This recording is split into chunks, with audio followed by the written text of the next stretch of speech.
We're live.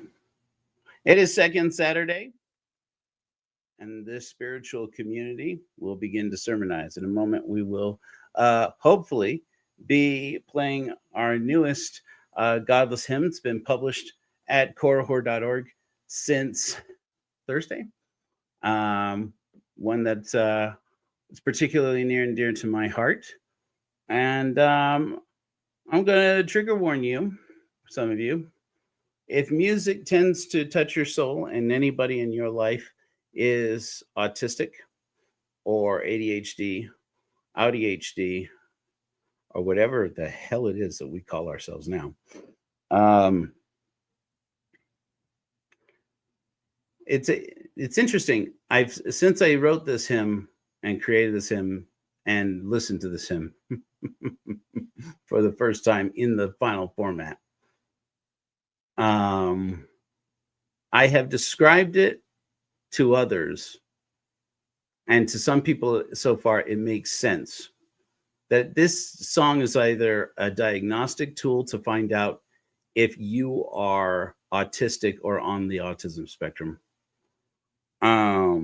or it is at the very least a way of how is it described? I had it so well defined by Thursday. I am fully Adderallized right now, which means it's 2 hours since I took my medication. I am at peak performance brain-wise, but that means that all of my rehearsed language has gone out of my head. And if you guys don't know, like many autistic people, I rehearse everything when other people aren't around. It looks like I'm talking to myself. It is, and that is exactly what's happening. Technically speaking, I am talking to myself, but really what I'm doing is I'm talking to people who aren't there. And usually on a normal week, I have, by the time we get to this point, rehearsed pretty much everything that gets said in a Godless sermon at least 3 or 4 times. And well, the basics of everything. And today it's going to not be like that at all. I'm not going to apologize because it might be really good. It might be sometimes my first draft of things, it's never as good afterwards. But it means there will be a lot of starts and stops. When I hear myself back later, I learned that this is the case. I'm not getting anything out of these headphones because they weren't on.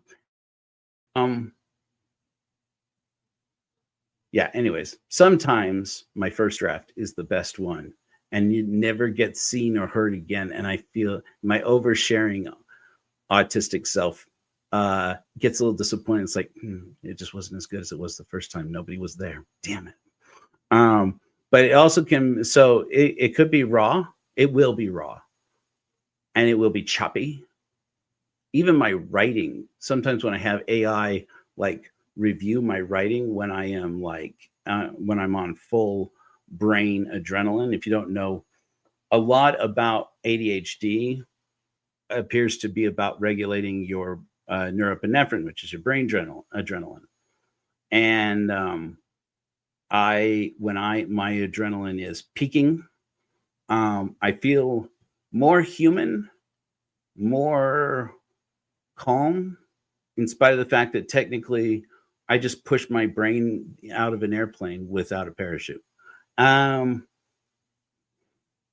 Because for some odd reason, my brain doesn't replenish while I'm sleeping or uses it up too quickly as soon as I wake up, which may be all, or stores it to keep me up at night, which is part of what that is believed. We don't know this yet for sure, is also part of what causes you to not be able to sleep. And part of the reason why people with ADHD are exhausted all day long, then go to lie down and can't get to sleep. Learned a lot. I have learned a lot that we are only learning as human beings, which apparently I am. Anyway, hi. I'm Exmo Joe, also known as Joe Rollins, also known as the First Herald of the Church of Korahor. We are a spiritual community for godless people. I just finished this hymn, which is dedicated to a person you guys have heard me talk about before, unless you are new people in the future. Hello, new people in the future. You all are You all are old people in the future, because by the time you see things with your senses, this is a very autistic description of things. By the time you perceive things with your senses, they've already happened in the past. Just a reminder, just a reminder. And how are things in the future? You know what? Don't tell me. I don't want to fucking know.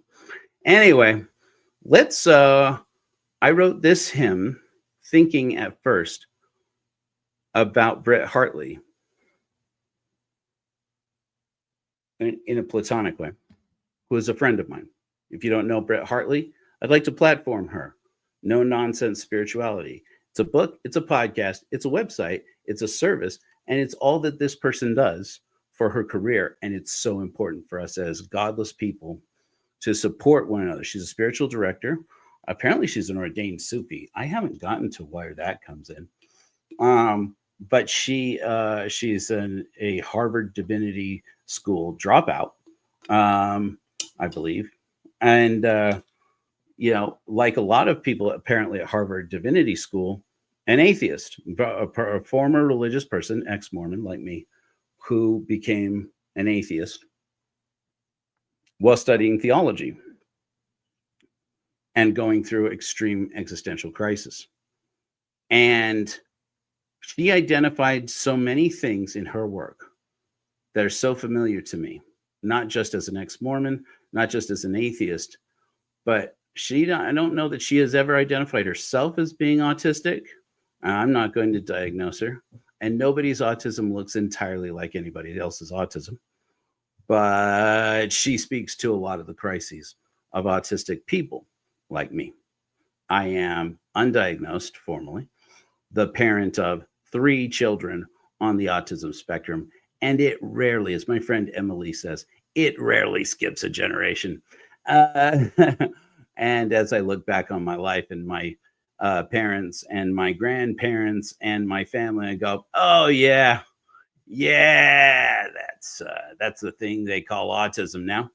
They didn't know what to call it back then. It was weirdness. It was being cognitively different. I still don't feel like there's a good word for that. And hey, yeah, that's right. Winter, my dear Winter, is here with us. I'm so glad that you made it this time. Winter likes my thoughts and my brains some of the time. Doesn't always care to hear it live on a second Saturday morning.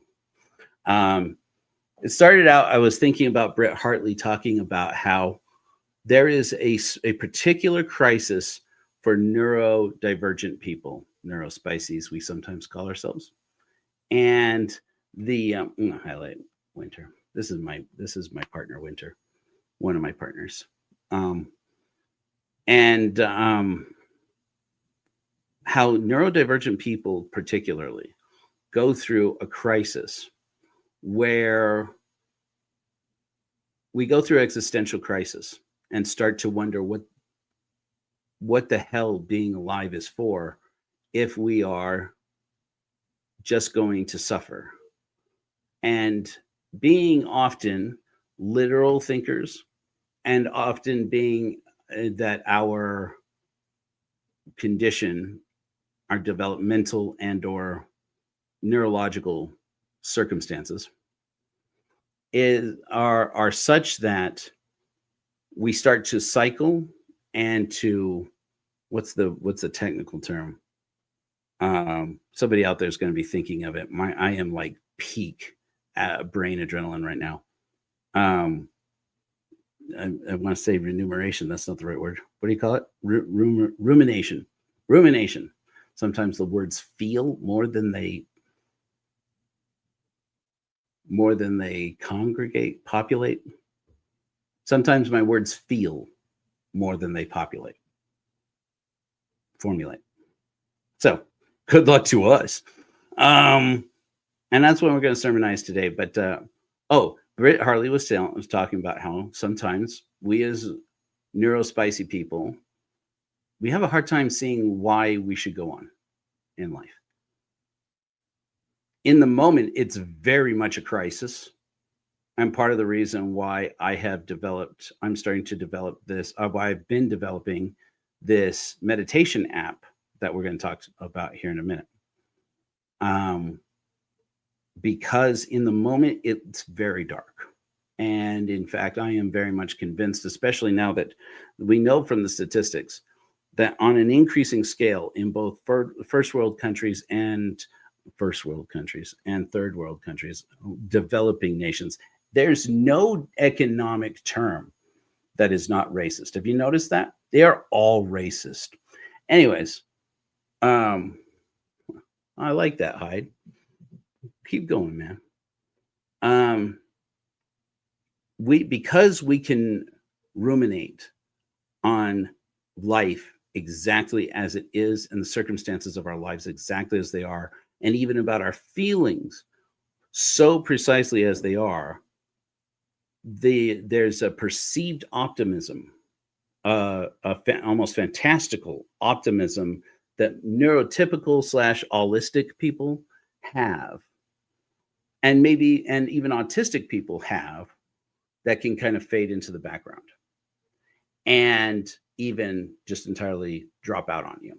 And so while other people look at you and say, you're not thinking clearly, obviously you're not thinking clearly, because if you don't feel like you are the center of the universe for some reason to neurotypical people, this is going to be a little bit, I'm just going to express my feelings here as an autistic person. It can feel to me as an autistic person like other people badger you when they try and tell you you're not thinking clearly.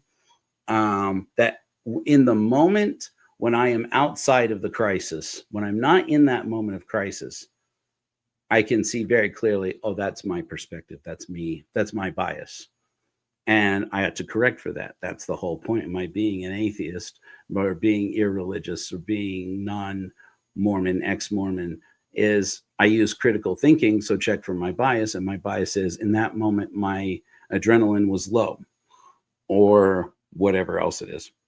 And that's in those moments, or my adrenaline was high and my awareness was higher than my ability to feel hope. And it's hard to describe when you're going through it. You start to panic. I often call it red alert. But that's a whole nother subject. When you are in red alert, which is ventral, is it ventral or, anyways, when you're in full red alert, it's hard to stay aware that you have value that you don't always perceive, that is perceived by others sometimes, and that even you perceive when you are not in this crisis. And frankly, it can kill you. It can drive you off the edge. And I often think that, so I was thinking about Brett Hartley talking about that, about how while people will try to convince you that you are not thinking clearly, the reality, especially for autistic people and people on the autism spectrum, is that we're thinking too clearly, and that the logic entirely makes sense. And why some people even find that going to therapy can be difficult or even useless in the moment. And I think that largely depends on who your therapist is. Just a disclaimer there. And it's likely you just need a different therapist. At least you need to find a therapist who is educated in autism, if not a person who is neurospicy themselves, which is difficult. And if you find one that's neurospicy, please be gentle with them. We are all in this crisis now. Anyways, and for hierarchical organizations like the Mormon Church, the Catholic Church, all these other churches that tell you lies about what the way the world is, that there is this God, there is this thing, it can be very comforting actually for a while. I'm already sermonizing before we start the hymn, but it can be comforting to some autistic people to have a structure of a hierarchy to ascend and to place in for a while, and to have rules that dictate what they're doing, what we are doing, so we don't have to be so swarmed with all of the tasks and values and thoughts and feelings that normally are swirling around us. But at the same time, once you're following all the rules and then learn that they're all meant to extort you for money or sex or power or to subvert you or subdue you, the betrayal can be so overwhelming. The sense of injustice. All this autistic people generally tend to have what they call a highly developed sense of justice, which is one of the most telling things. You know, that one was named by someone who is not autistic, because any autistic person, I feel, maybe this is my bias again, but I just look at it, and it's one of those things. Many times when I say I'm pointing at this, you may not be physically pointing at it because it's not in my physical world, but I'm pointing at it right now. Did you see what they said? Did you see what they said? They said overdeveloped sense of justice. Who are these people? They're the normal ones. Overdeveloped sense of justice. Screw you, dude. Have you ever heard of fucking Batman? Anyway, who's a billionaire? Cancel Bruce Wayne. His name is Bruce Wayne. Anyways, I'm going to show you a song. So I was thinking about that, and I thought, if Britt Hartley is not neurodivergent like me and us, god damn, but she is awesome at least becoming aware of what we are doing and what we are going through, and in a way that religious organizations are not, at least not the big ones. And I guarantee you Scientology doesn't understand shit about this subject. Mormonism, they don't get it, and I don't think they'll ever try. Catholicism, I'm not sure that they're really with us. Are you guys with us? Are you out here? I started to like this new pope of yours. Then he started doing things again. It's like, oh, once again, another pope I don't like. And I think he and I served religious missions in the same country at the same time. Him for the Catholics and me for the Mormons. But anyways, and at that moment, I realized there's no one who understands me like Winter understands me. And for much of our relationship, that has been very romantic. So I won't fill you in on all the details.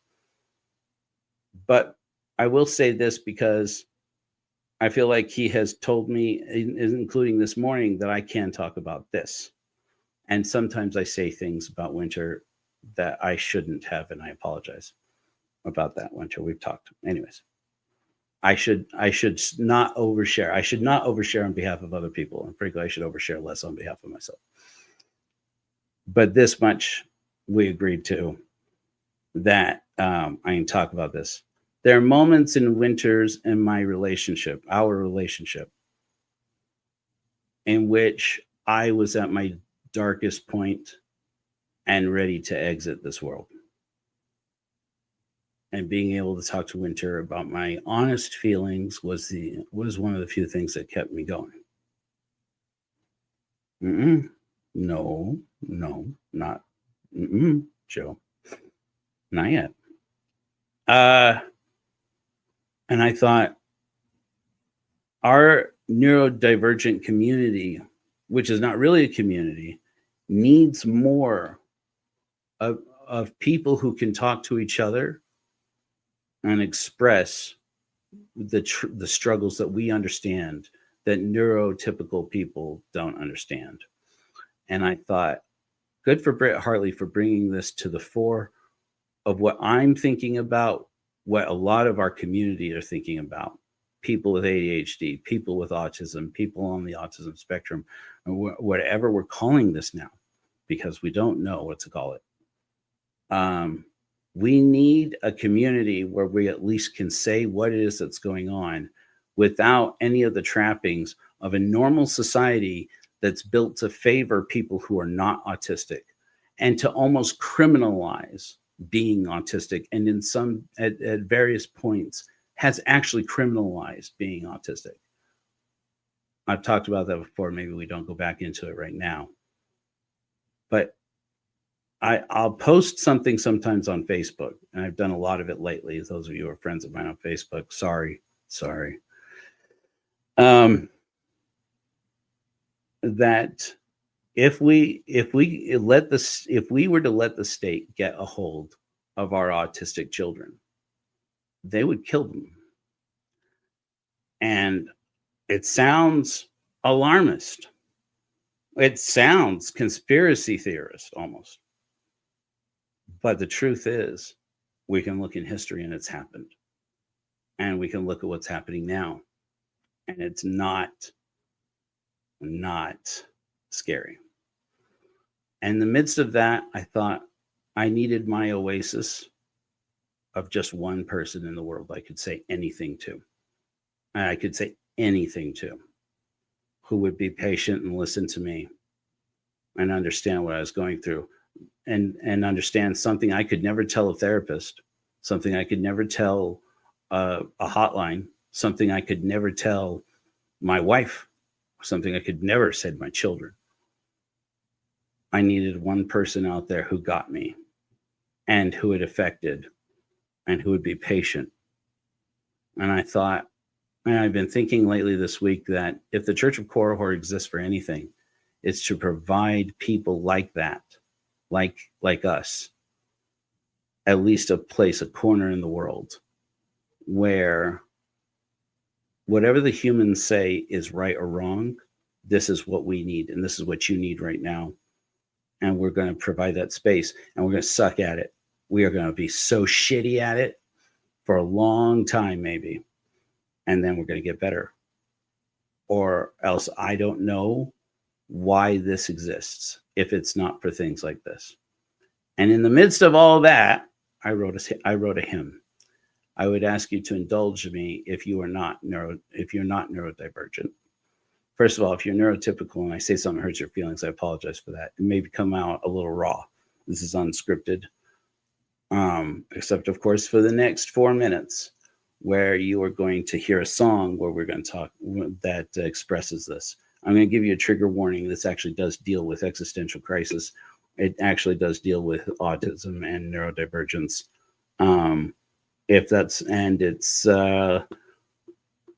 It either will make no sense to you at all, or it will break you in the most beautiful way in the next 4 minutes. If you're not ready for that, maybe join us in about 4 minutes and 7 seconds. Otherwise, if you're ready, and if I can find where I saved it, another beautiful autism thing. And not everybody's autism looks like everybody's autism. Some autistic people are like hyper organized. And if you're looking for that, anyways, we'll talk about that in a minute. So our new hymn, it's on korihor.org. It's about to go live after this on all of our video channels. Anyways, and it's dedicated to my love Winter and to all of our neurodivergent community.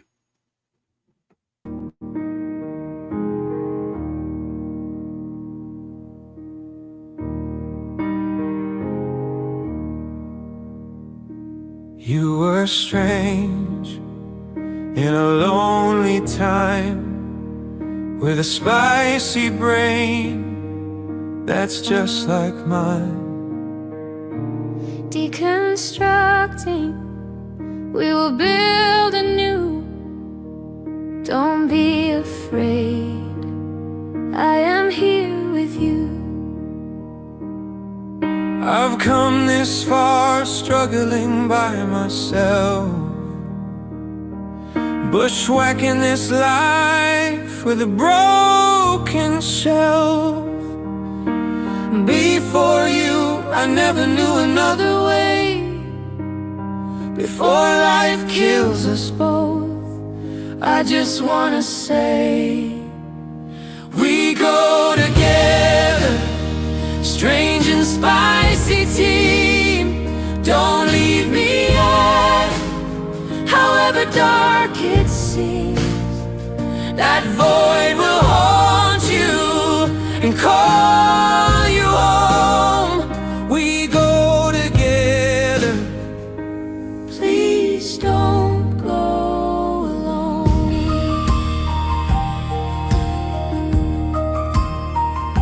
We found the truth that set us free, left a trickster's cave for stars to see.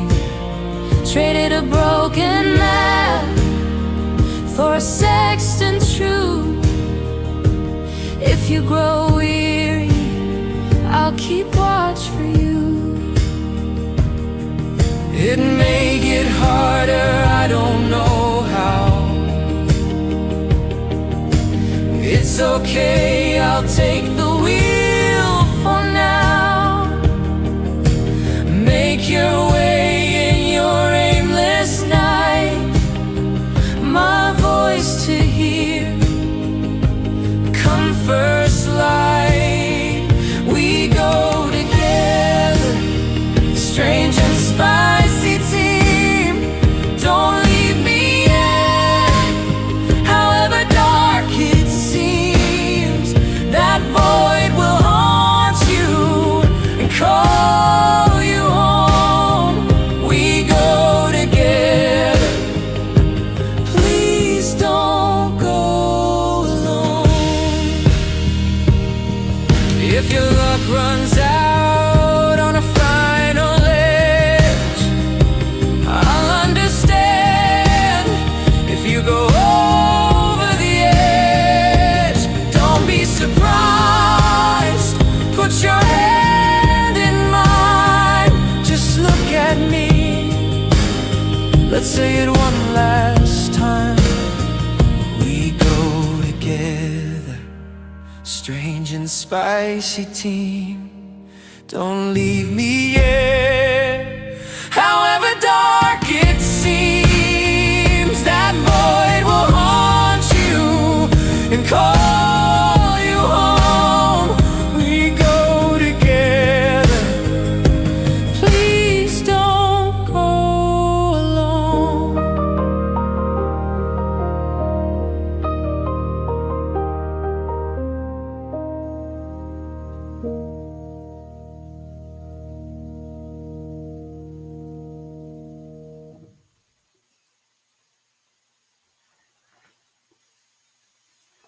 It's okay to cry. Let it out. It's fine. All right. Had a chance to compose myself and get my thoughts together. If you're a wreck right now, first of all, if you're not a wreck, hello, neurotypical person. I apologize in advance for all the things you're about to witness. You're going to get a little bit of autism thrown at you, a little bit raw, but it's going to be good. It's going to be good for us. And if you have issues with me, you're welcome to come take it up with me personally. Leave it in the comments. One of my toxic atheist traits is I kind of relish in confrontation a little bit. So anyways, hi, I'm Joe Rollins. I am underdiagnosed, misdiagnosed. I am diagnosed as having ADHD. And the more research that comes out about autism is the more I'm surprised more people don't know this. The more we come to understand that autism and ADHD are the same thing. Also plausibly CPTSD, also plausibly some kinds of depression, are this broad spectrum of how we don't understand exactly yet so much about how the brain works. And I want to tell you a little bit about my story to start off. And just hear me out. Oh, by the way, and if you are a wreck right now, the key to surviving while listening to the song, we just played, We Go Together, I find is to listen to it on repeat for like 30 times a day, which also may be an autism thing. All my life, I've been different from other people. Usually I describe this using something, I don't need these anymore, using something that I only recently discovered is now being defined with an actual psychological term. I don't know much about it, but I know that they call it otherworld syndrome. In that autistic people and people on the autism spectrum, we often feel like we are literally aliens from another world. You may have heard me, if you always when I'm sermonizing, the flies. You may have heard me say before that I sometimes refer to myself as the alien boy robot, and even around the Rollins house, that's my nickname. Oh, the alien boy robot says this, and When I was a kid, I used to have recurring nightmares that the people from my real planet had come to get me, and because they had sent me to the human world, to Earth, on a botched exploration mission, and didn't realize how dangerous it was. But the other side, of course, and that is often the way that have felt my whole life. And then I also, the other side though, that I've never been fully aware of how to express it until I really started to explore it this month, the last few weeks, is that I am a fire elemental. And that's where I think I have finally found a good analogy, a good metaphor for putting the way I see the direction. That's a good one, 3PO. A lot of autistic people identify with Vulcans from Star Trek, which makes total sense because we're very logical people, logic-driven people. Which doesn't mean that we don't experience awe and wonder. We do. It's just the experiences; those experiences aren't tailored to us. They're tailored to humans generally. We don't feel like we're humans generally. And when I was a kid, I remember thinking many times. As a matter of fact, I can remember even the time and place of several instances where I sat down and really thought about the future and said, in the future, I want to remember this moment where I made this commitment to myself. It was kind of like a sacrament in itself, really. A strange little fat Star Wars geek Mormon kid who didn't know what was wrong with him. And I would often think, this is so bad. This experience is so bad. The experience I'm thinking of specifically, I was 13. And I remember thinking, this is so horrible. My whole life feels so bad, so horrible. And of course, now I can look back and see people were always telling me at that time, your hormones are all over the place. You're going through puberty. And I could now pay respect enough. I could be respectful enough to say, well, yeah, that's probably true. I mean, that is certainly true. And that definitely played a role. In fact, it may have played a huge role. We don't know enough about how the brain develops to say. But in the moment, as so many of you, I'm sure, remember, being told, oh, that's just hormones, really didn't help. And it makes you really wonder how many times people say it to pregnant women or to new mothers, particularly. So, and new parents in general. Oh, your hormones are just raging. It's fine. Or people in menopause. It's like, oh, that's just hormones. Fuck off. I mean, maybe it's nice to have it, put a name to it, but useless information, thanks. But I also remember thinking, I have friends who are the same age and they're not going through this.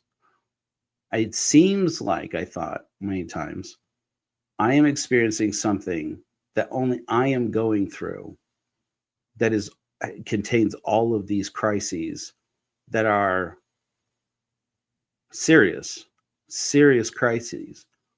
And I can't talk to anybody about them. I don't know how to talk to anybody about them. And I thought, at the time, I thought it was depression because that's, which everybody talked about depression at the time. This is back in the early 90s, as if, oh, we finally figured it out. There are some people who have the depression. Their brain chemistry is off. You take this pill that balances your brain chemistry and go to therapy and voila, solved. Of course, now, some 20 years, 30 years on, we can now laugh at ourselves for ever having thought that. But at the time, it sure didn't feel like it was true.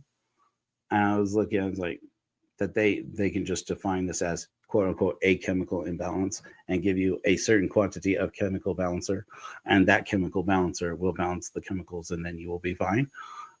Didn't make sense to me then, doesn't make sense to me now. Now scientifically we know, because it doesn't make sense. It does help some people some of the time. And that's really the thing that I think that science is really showing us now. And the reason why real science, RFK Jr., are you listening? Why real science matters. Religious people, are you listening? Spiritual people, Christians, hello, are you listening? No, you're not. It's fine. Big surprise there. Is that as the science develops on understanding more about how our brains work, you can come to understand that not only gender, not only sexuality, not only depression, not only autism, all aspects of the human experience, or the experience of, I Obama the hell out of that fly, which is about Obama killing a fly. It has nothing to do with race. We're just casual dropping. Everything about how the brain works and how our experiences as human beings, because we experience everything through our brain or our greater nervous system, fight me, is determined by a spectrum. And these spectrums, when they're stacking them all together and trying to identify in a way that's easy to put into words what is going on, it's difficult. It's impossible to do. I would say it's probably impossible to do. Maybe I'm wrong, but I can tell you this: what I was experiencing as a child, as a teenager, I definitely knew that it was not depression, just depression. People who were depressed, I knew people who were depressed. My mom was depressed. I knew people from school. I knew I had not a girlfriend, but a girl that I was chasing for a while who was actually hospitalized for depression. And,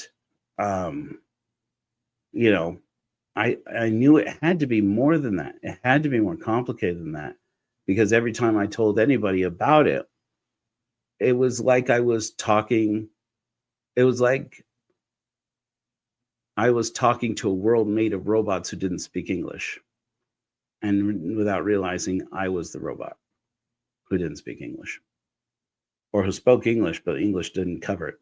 I needed to get into the code. I needed to show somebody, look, this is the code. This is what the console is bringing up. Fuck you. Do you look at my console? Do you see what's going on with my console here? Because the code is, I've been debugging software all week. Can you tell? Can you see that my code is coming up with numerous errors here? Like, this doesn't work. And it's like, oh, God has a plan for your life. Fuck that noise here. Look at this. How does that show up in the code? Here, you fix the code, debug it. You show me where it is. I'm looking at the code. I'm going 0 by 1 by 0 by fucking 1. And in the binary code, it doesn't work. You tell me, and then they would say, oh, you're just not thinking clearly. You must be depressed. Shut that door. I guess I can't talk to you. I guess I can't talk to anyone. And it was very lonely. And it was very frustrating. And let me tell you, there's nothing that will reinforce otherworld syndrome quite like other people looking at you with an expression that seems to say, I see that you are in crisis, but I don't understand why, and I don't care enough to find out. And there's nothing in the world that will make you feel quite so much like these people all just expect that I'll just go away. And that's a dangerous thing when you're in crisis as a neurodivergent person. Spirituality, a spiritual experience, according to William James, the father of American psychology, as they call him, in his book, Variety of Religious Experience, is an experience as a clear start and a clear end in time.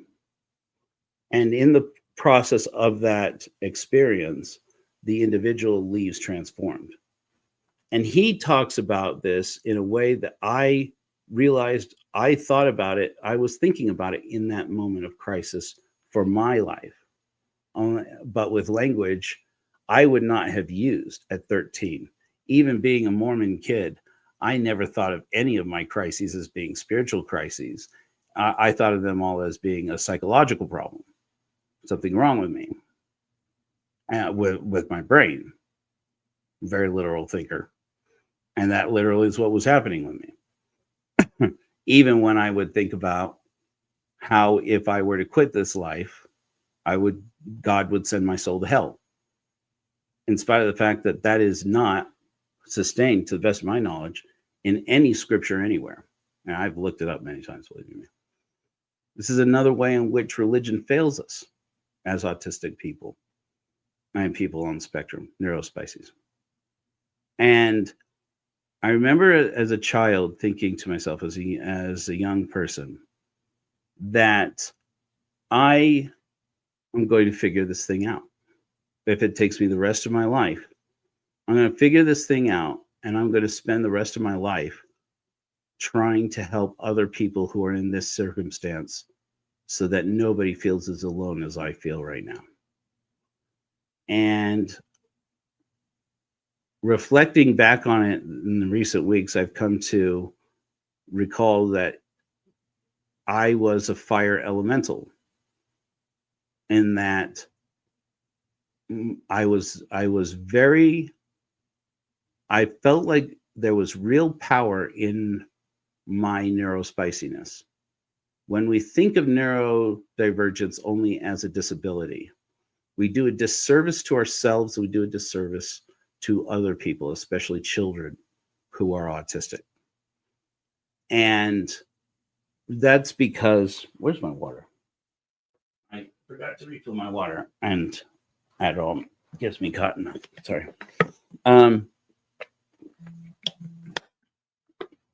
There are so many. Sorry, I always check to make sure it's not an emergency. Cool.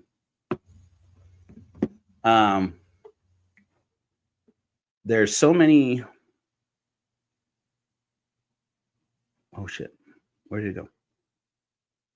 Autistic people. Well, anyways, I'll come back to it when I figure it out. But this is the next step of it. It is the most lonely thing in my life to have realized that there are people in the world who have experienced autism all their lives and had the same experiences that I have had. But because of the limitations of science and the limitation of humans'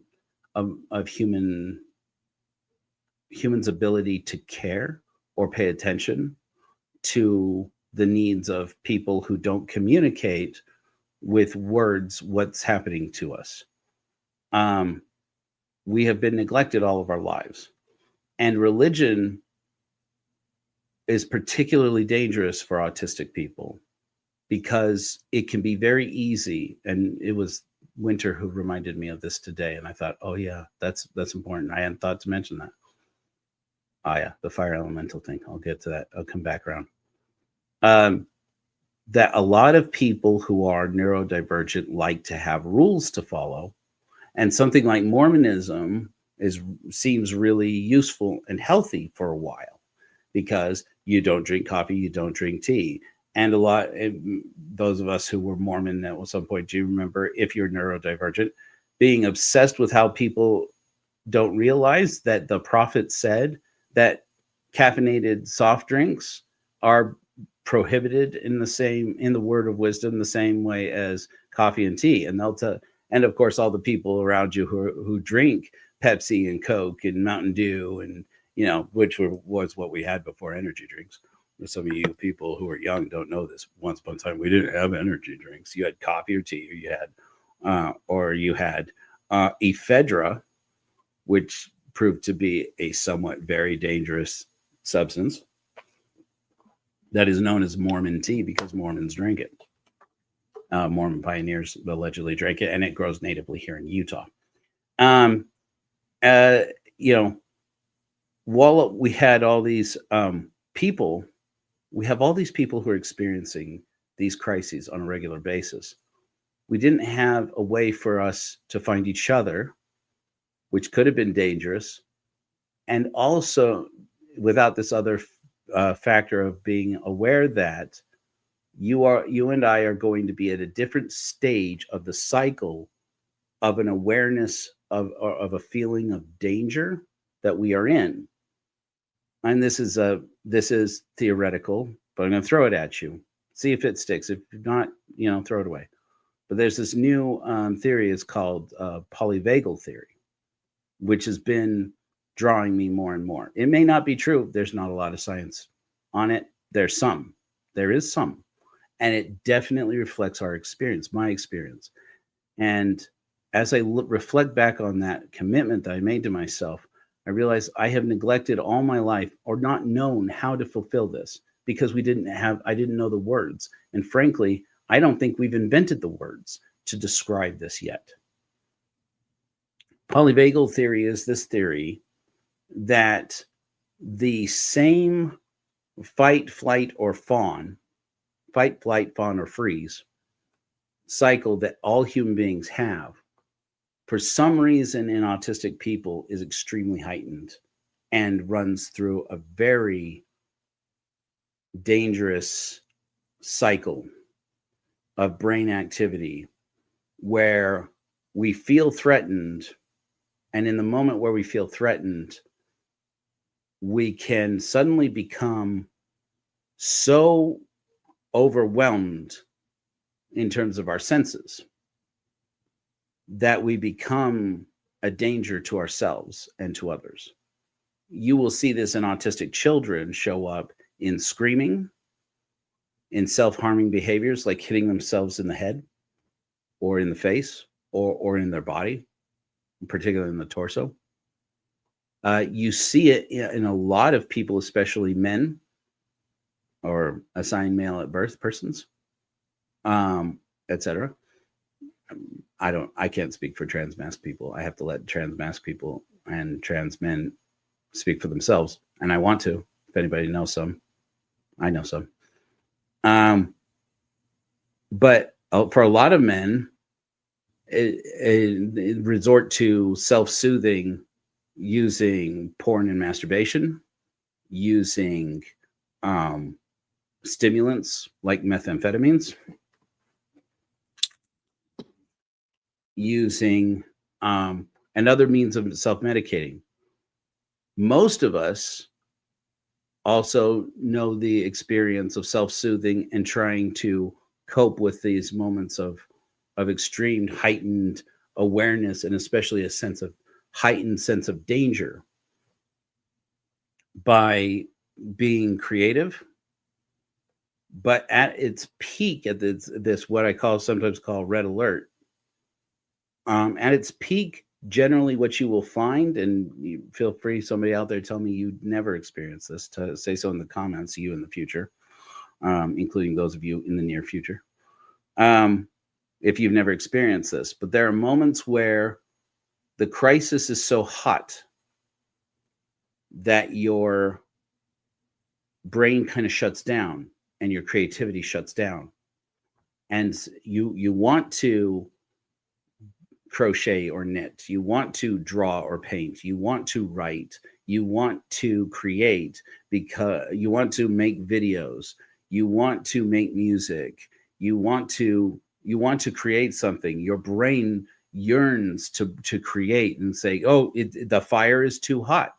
And this is me talking about that I've often felt I was a fire elemental.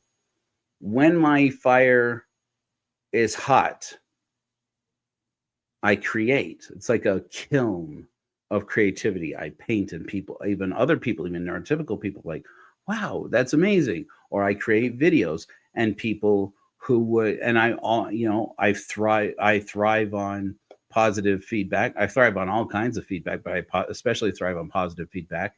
And so when I was younger and people would say, you are so good at making videos, like, what is the secret? What is the thing? And I would say to them, watch me edit for about 10 minutes and you'll get so pissed off. I learned this when I was 15 years old. Watch me edit for 15 minutes and you'll get so pissed off. You'll see exactly what it is. That's the reason why I get the results I get and other people don't. Okay. And then if they actually do it, they usually can't make it 10 minutes before somebody goes, I can't watch you do this. because I will find a point in the timeline, in a timeline where there's a blip, especially something like mouth noises, because mouth noises weird me out in like extremely weird ways. Like the in videos, and like I can find a place where there's a mouth sound up, and go into it and don't like that, got to do away with it, can't stop myself, I gotta get rid of it.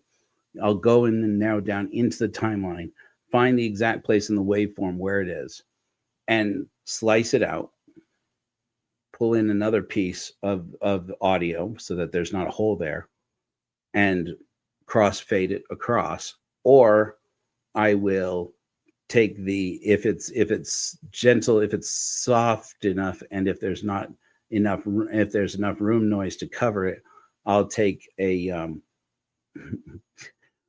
I don't know how many of you are going to like this. Oh, I'm just going with it. It's coming at you a little bit raw. I'll add splines. I'll add vectors, points where I bring down the volume and bring it back in a grade, like boom, boom, dip it down, dip it in, dip it out. But it means that to check and see if it has worked, I have to go over that mouth sound about 30 times.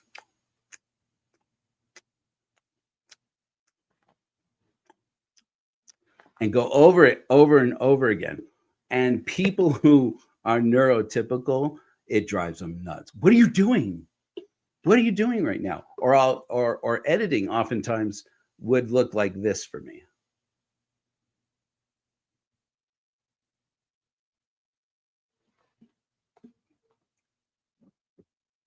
And people, and let me tell you, having paying clients who are paying by the hour watch you while you're doing that, it's not comfortable for them. It's not comfortable, because they will go, what is going on? Are you just on a break right now?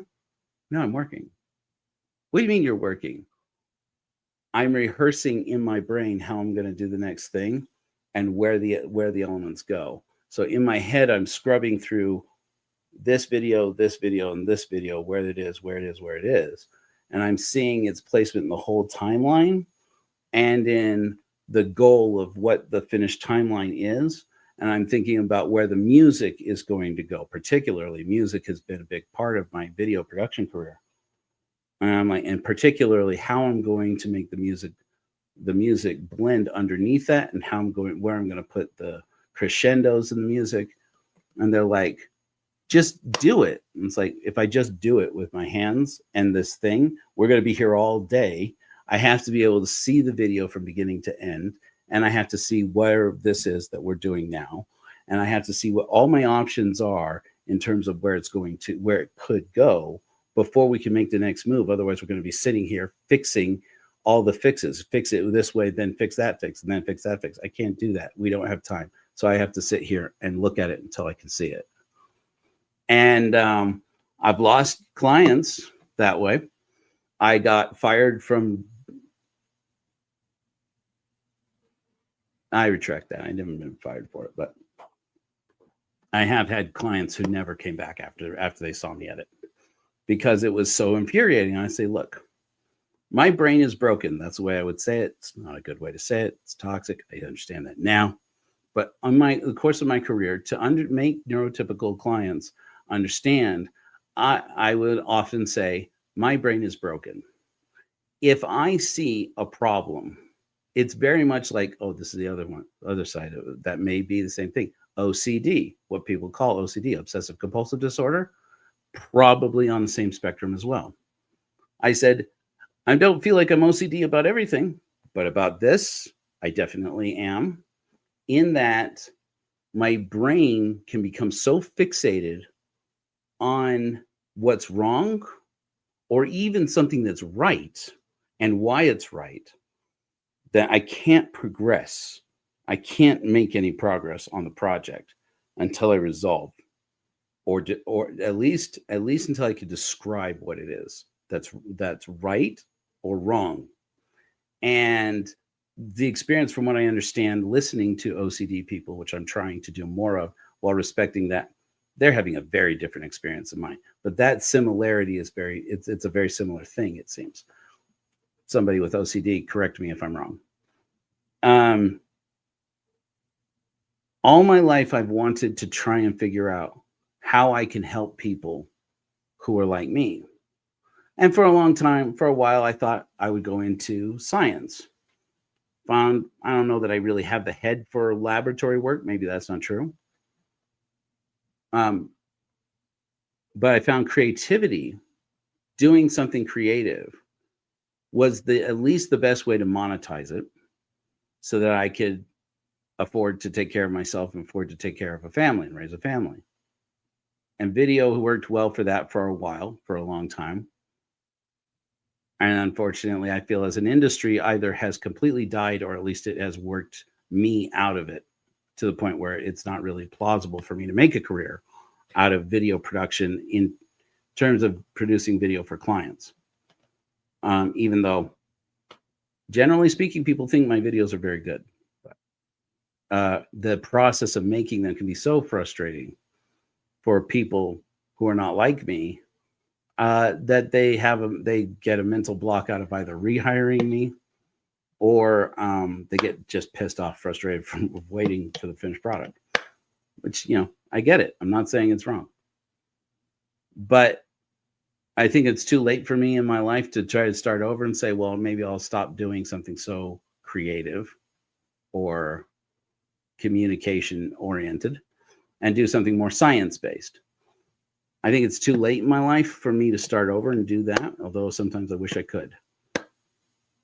For a while, I thought I would become a therapist until I realized I would have that most of the people I would be serving weren't like me at all. And I don't understand how normal humans communicate. And so I said, no, I'm definitely not going to do that. I was lucky that I found video production as a teenager, because otherwise I don't know that I would be employed at anything right now. It's only been in the last few years since I started a spiritual atheistic journey of trying to have these spiritual experiences to help resolve these crises, that I came to realize all this time, I'll say this without blaming it on the Mormon Church.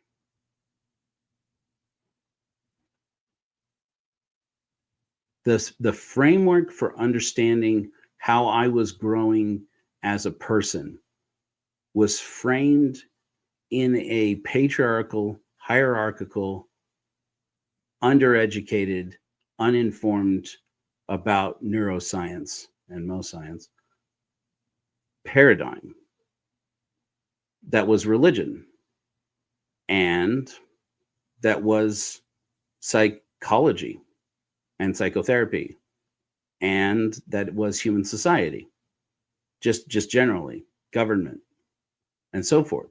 And so while as an autistic person, I could thrive probably in most of those capacities as a person who knows how to follow rules and so forth, none of it was going to help me grow as a person, because they were all designed for people who are not fire elementals. Because that fire of creativity that gives me so much relief, that it's actually the only way that I can quiet my brain. One of the only ways. There are three ways that I can quell the fire in my fire elemental nature. One is to create by painting. I've recently discovered drawing, writing, creating music, new discovery, or creating video. That's one. The other one is the other two are meditation, recent discovery, the last 4 or 5 years anyway, and then the last one is, just flew out of my head,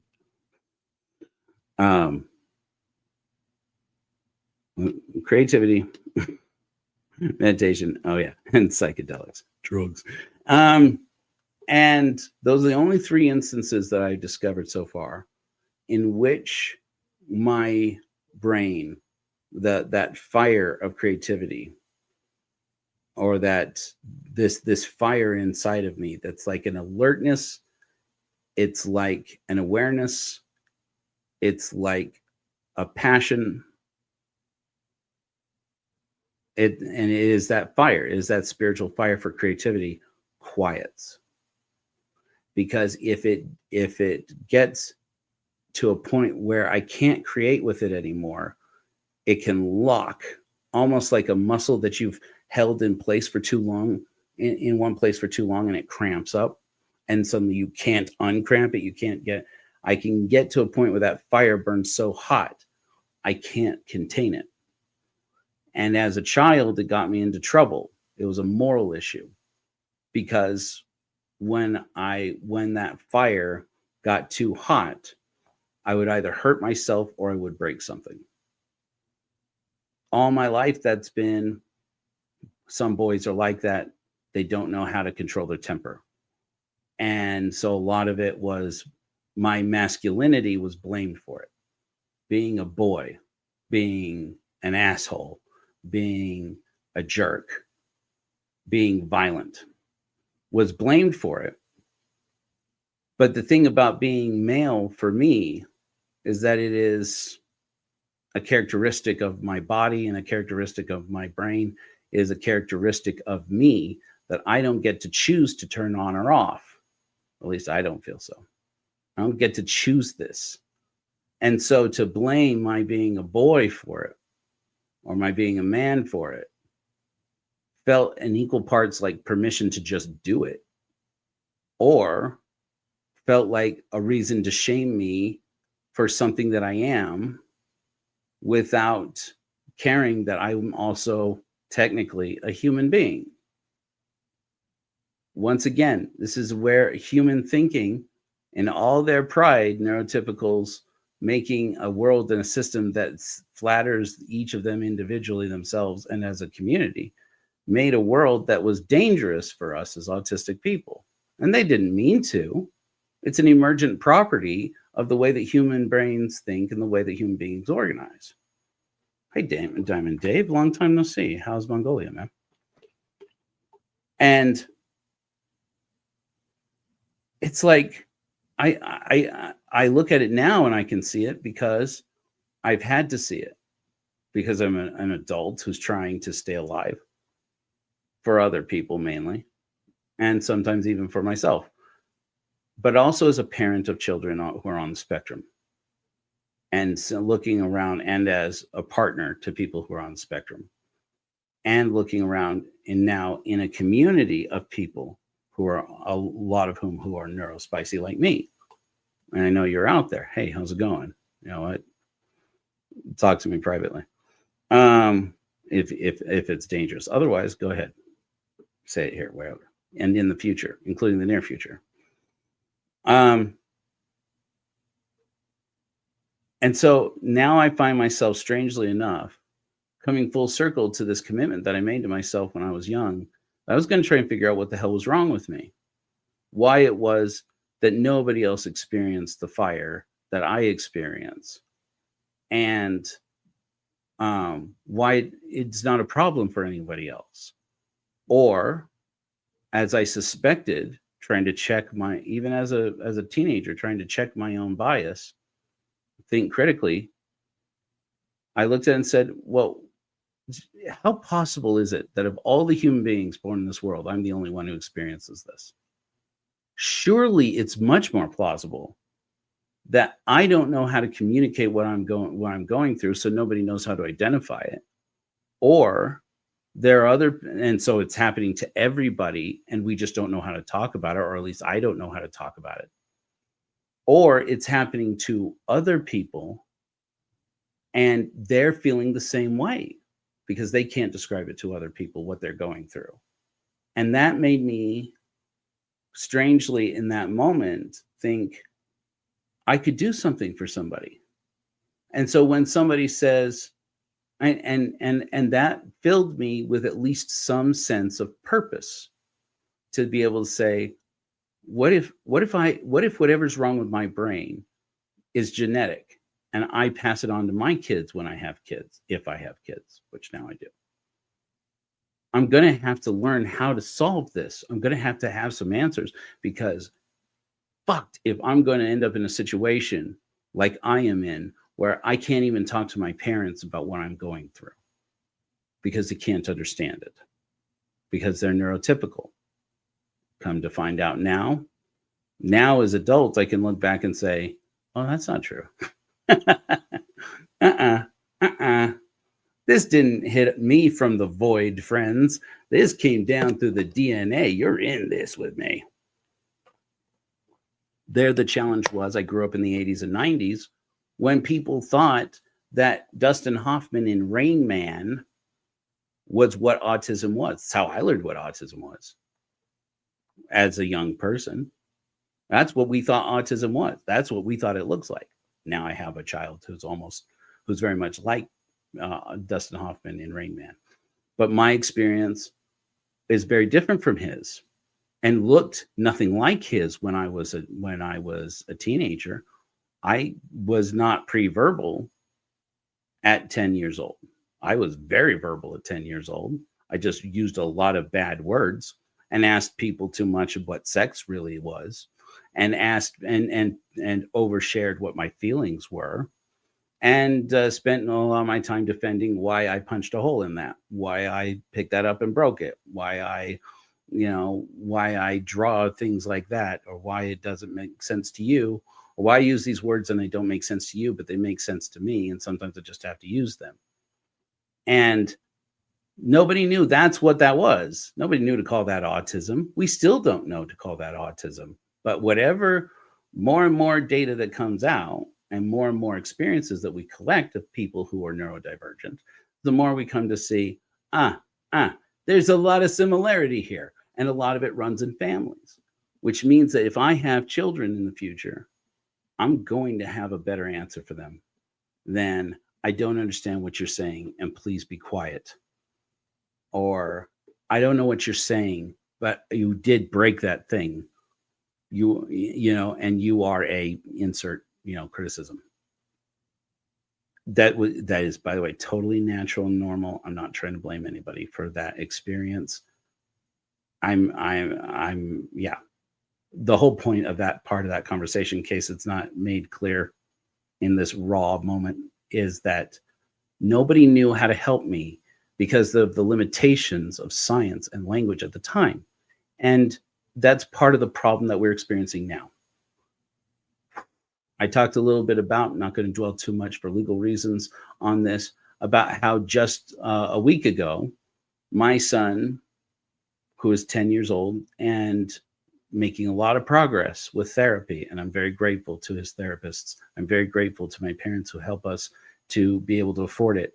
I'm very grateful to my wife for her hard work and for the insurance that makes up the bulk of being able to pay for it, because I don't know how we would have done it otherwise. Frankly, for almost 10 years, we didn't. But my older two children weren't like that. And so it was easier for me to explain things to them about, when I was your age, I went through the same thing. Or, I know it seems like this is only happening to you. It happens to me too. I know this is a strange thing to think about. Your dad goes through this too. The thing you're describing to me right now, I'm not just listening to you and pitying you. I want you to know that I have not the same experience, but the same mechanism happening for me. And I will tell you, if you want and when you want, what it is that I do. For now, please trust me and do something.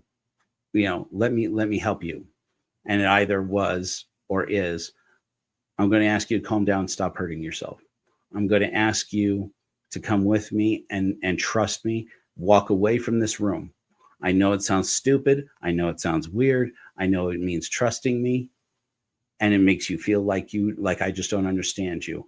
I am telling you now, please trust me. Please put your trust in me and physically remove yourself from this room with me. Let's get away from here. You're going to see that it does make a difference. These are things that I can do now because there's a word for it. And there are words for it. And the words are flawed. We don't really understand everything about the way they work. And we'll get to know it better. But I, as a person, have grown because I am able to look at this and say, what, gods or no gods, I am called to this. This is a need in the world that I am in a unique position to do something about, that therapists mostly, scientists mostly, doctors mostly, governments entirely are not equipped to do something about.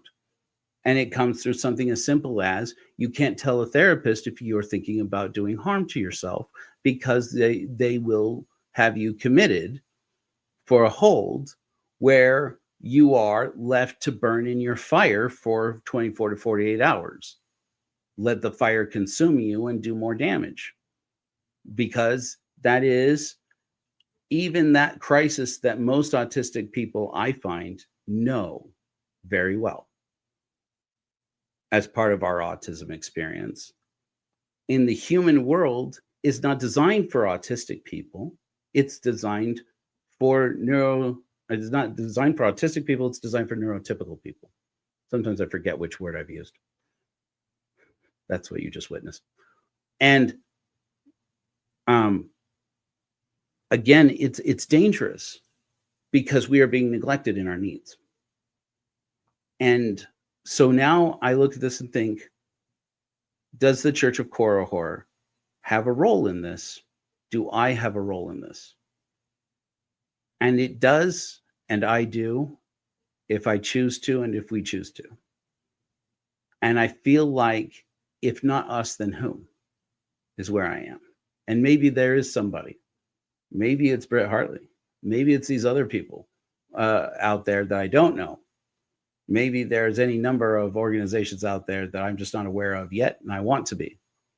But I can tell you this, in my life and in the world around me, in my children's lives and the world around them, I see, and in the experience of every neurodivergent person I meet on a regular basis, it is a crisis.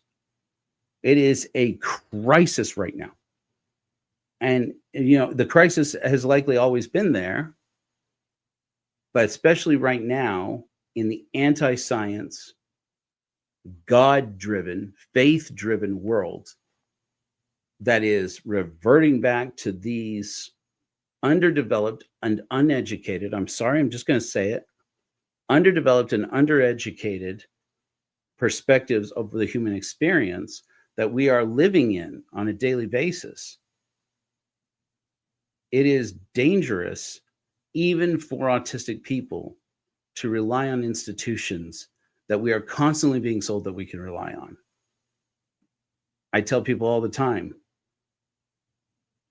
that's a phrase I say all the time. I tell people all the time, because this is just a part of my life now. I understand that everybody's supposed to say, if you were in a crisis, or you or know somebody that you love is in a crisis, and you please call the National Suicide Lifeline. Blah, blah, blah. I don't do it.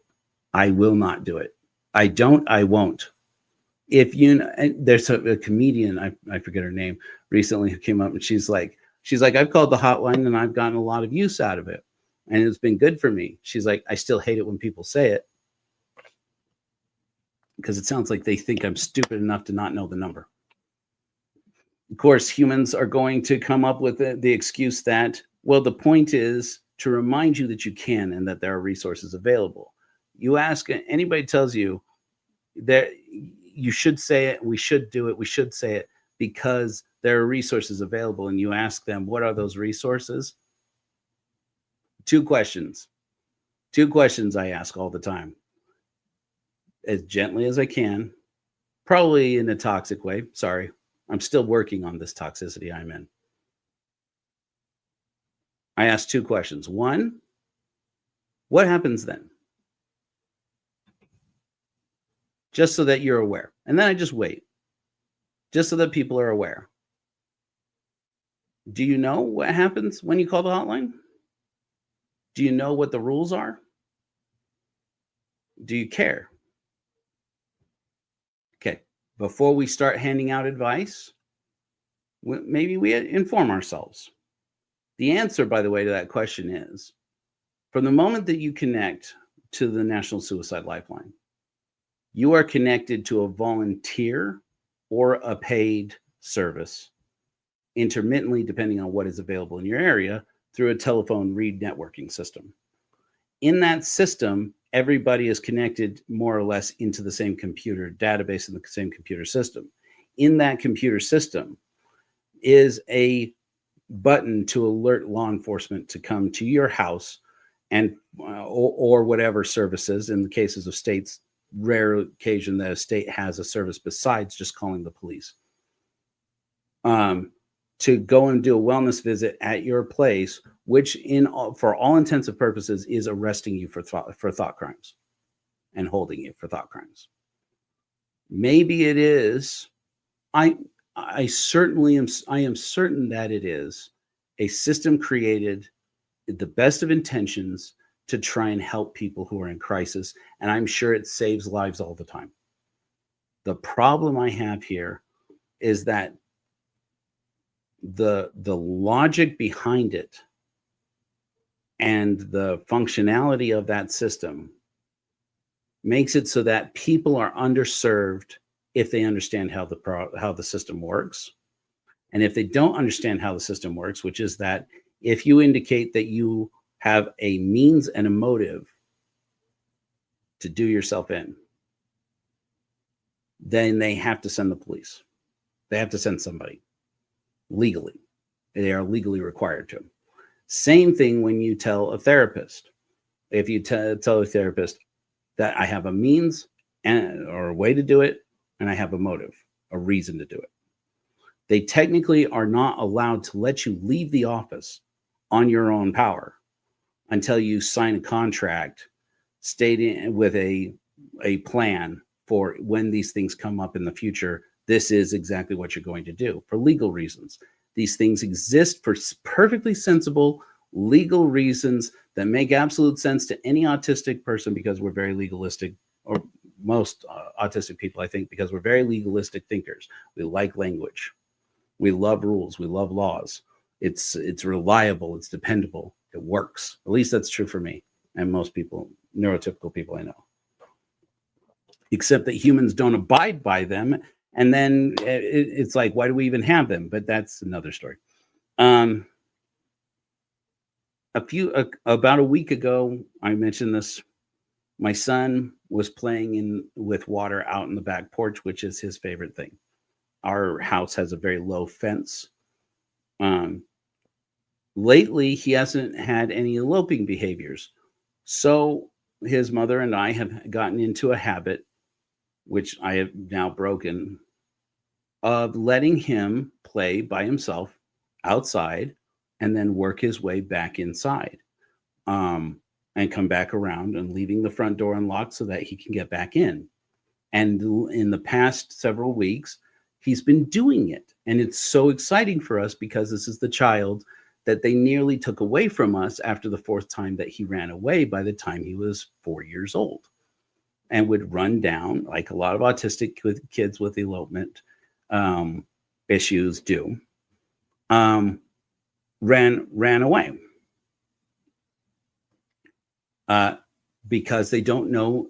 They have a lot of kids, like my youngest, they have an underdeveloped sense of danger and an overdeveloped curiosity for extreme stimulus, whether that is pain, whether that is sound, whatever it is.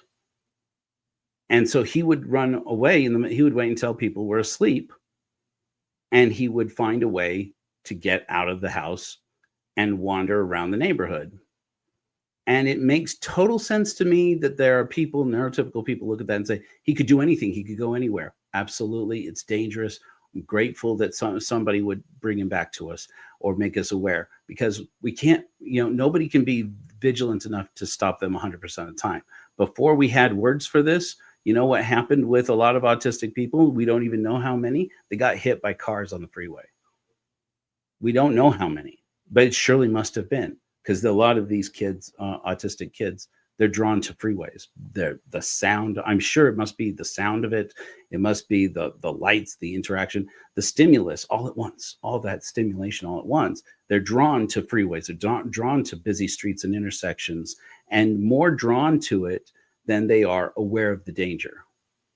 They're plausibly because our systems, our nervous systems exist in a state of danger so often that it all starts to feel the same. I don't know that. That's not data driven. That's me talking experientially. I don't know. But it seems to make sense to me.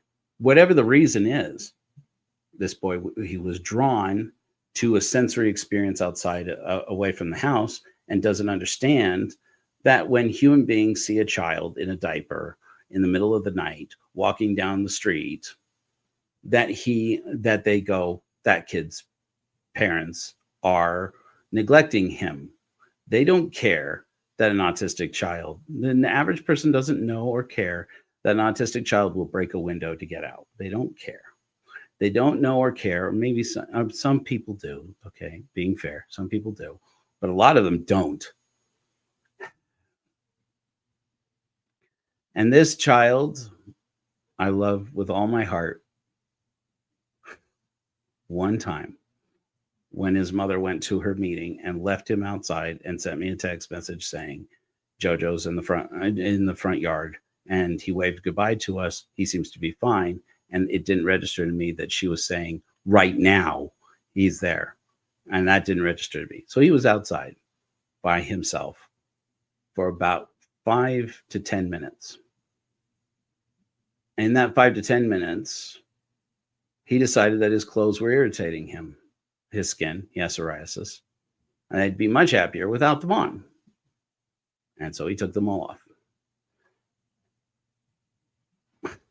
If you know, and families with autism and people with autism, you know that this is a thing that if you live in a community where there's a child with autism, you're going to have to deal with it. Every house we have had, there's been a child who walks down the street in his underwear. That's a thing that exists in the world, and you look at it, you go, some people may not get that, but that child obviously has autism or some other neurological condition they don't understand. For whatever reason, they don't understand that the human world is obsessed with that people should always have clothes on all the time. And to them, it just makes no sense. My beloved Winter, I've talked about now, and I've talked about before, often would say of my son Jojo, who he loves very much, Winter loves Jojo very much, would say he is Fae. He's a magical creature in our world who doesn't understand the rules of our world, and yet has this beauty and magnificence and power in them, all of them are their own. And this is the crisis that this is part of it that I'm talking about here. When we think of autism only as a disability and not an ability, every autistic person is hurt, because every person on the spectrum is hurt. Because once again, just like every angry boy is just a boy, and that's how boys act. And that's why we all hate them. Is the logic that we're teaching to the boy, this boy, in that case. It's telling them, you are broken, you are dysfunctional, and we have given up on you, and you should give up on you. And look at what it gives you. And if governments cannot be educated about it, if institutions like churches cannot be educated about it, if they can't make themselves care, who will help them? Who will help us? Who will protect us?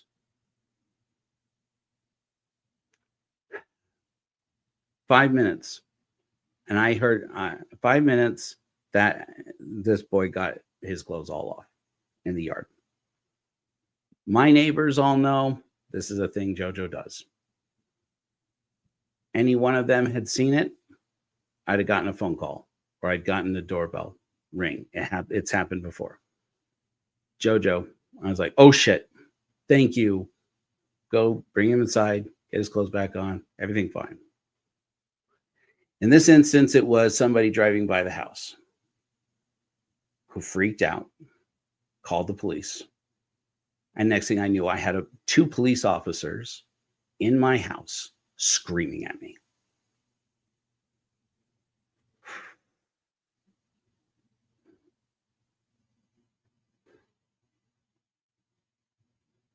And I found myself in an instant, once again, a fire elemental, feeling very threatened, very much in danger, and very much prone to violence.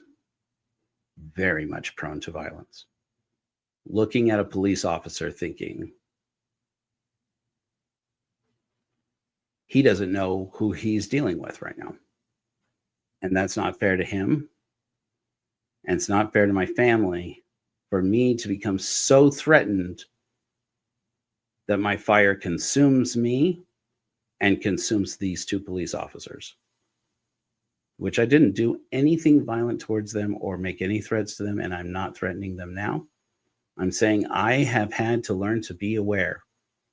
Joe, don't trust your instincts right now. Right now, your instincts are, let's not even say them. Don't trust them. Don't trust them. Be rational. And if you have to sit there and look stupid, saying absolutely nothing, doing absolutely nothing, it's better than following your instincts. And so I did. I've learned how to deal as a neurodivergent person. I'm a people. As a neurodivergent people in a neurotypical people world, how I'm supposed to handle the situation. And I had to, where I looked at an officer, and in a moment when I looked at it and said, you are too stupid to understand what autism is, and that's not my fucking problem. It's not my problem that you're a fucking community college reject. I'm not going to say the rest of it. Rewind. I looked at him and said, I understand it's disconcerting. And he screamed it back at me, not knowing the words to say. And I had to repeat back to him and say, okay, stop. I understand it is disconcerting for you to see a 10-year-old boy who in his own yard decided to take his clothes off because he felt safe enough to do it. And then went chasing after him, screaming at him with a badge and a fucking gun. In a uniform, and add to this child's trauma related to law enforcement. I know it's disconcerting to you. I know it's unfair to you, but you have to understand he is getting better and he has autism. And this is a thing that people with autism sometimes do. And if you think, and I explained to him, I said, so that you are aware, DCFS knows who this child is. And we have had cases opened with them that we have closed. And the police have charged my wife with a crime for his being outside before of his house.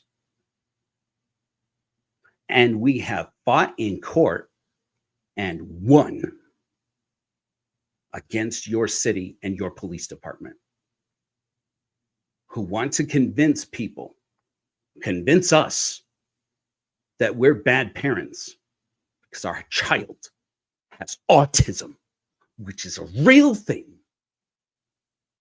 And your inability to understand that does not supplant the law.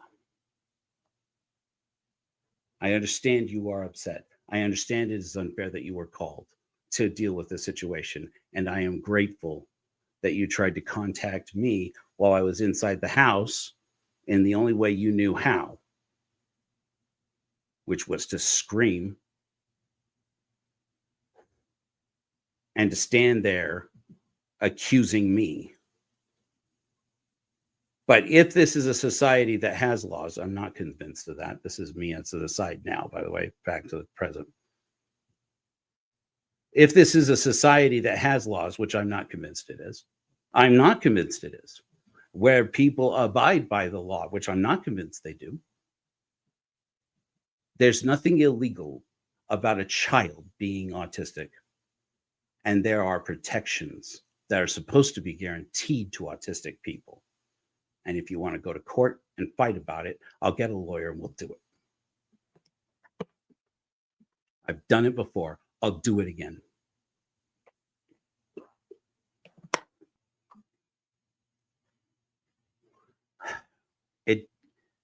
As best I can tell, being an adult means being able to use your experience, your education, and your critical thinking skills to understand that you are not seeing the whole picture and that other people need you to consider that their experience is different from yours. If that is what being an adult is, if that's what being a grown-up is, I'm shocked at how many people over 18 don't know how to do it. I'm shocked at how many people over 40 don't know how to do it. But as a person with autism, you absolutely have to do it. We absolutely have to do it because our experience, believe it or not, if you are another neurodivergent people like me, believe it or not, that's terrifying, Lisa. Believe it or not, if we don't respond, not only for ourselves, thinking critically for ourselves, but being patient in thinking critically for other people around us, we will put ourselves in danger, and we will put our children in danger. We will put our communities in danger.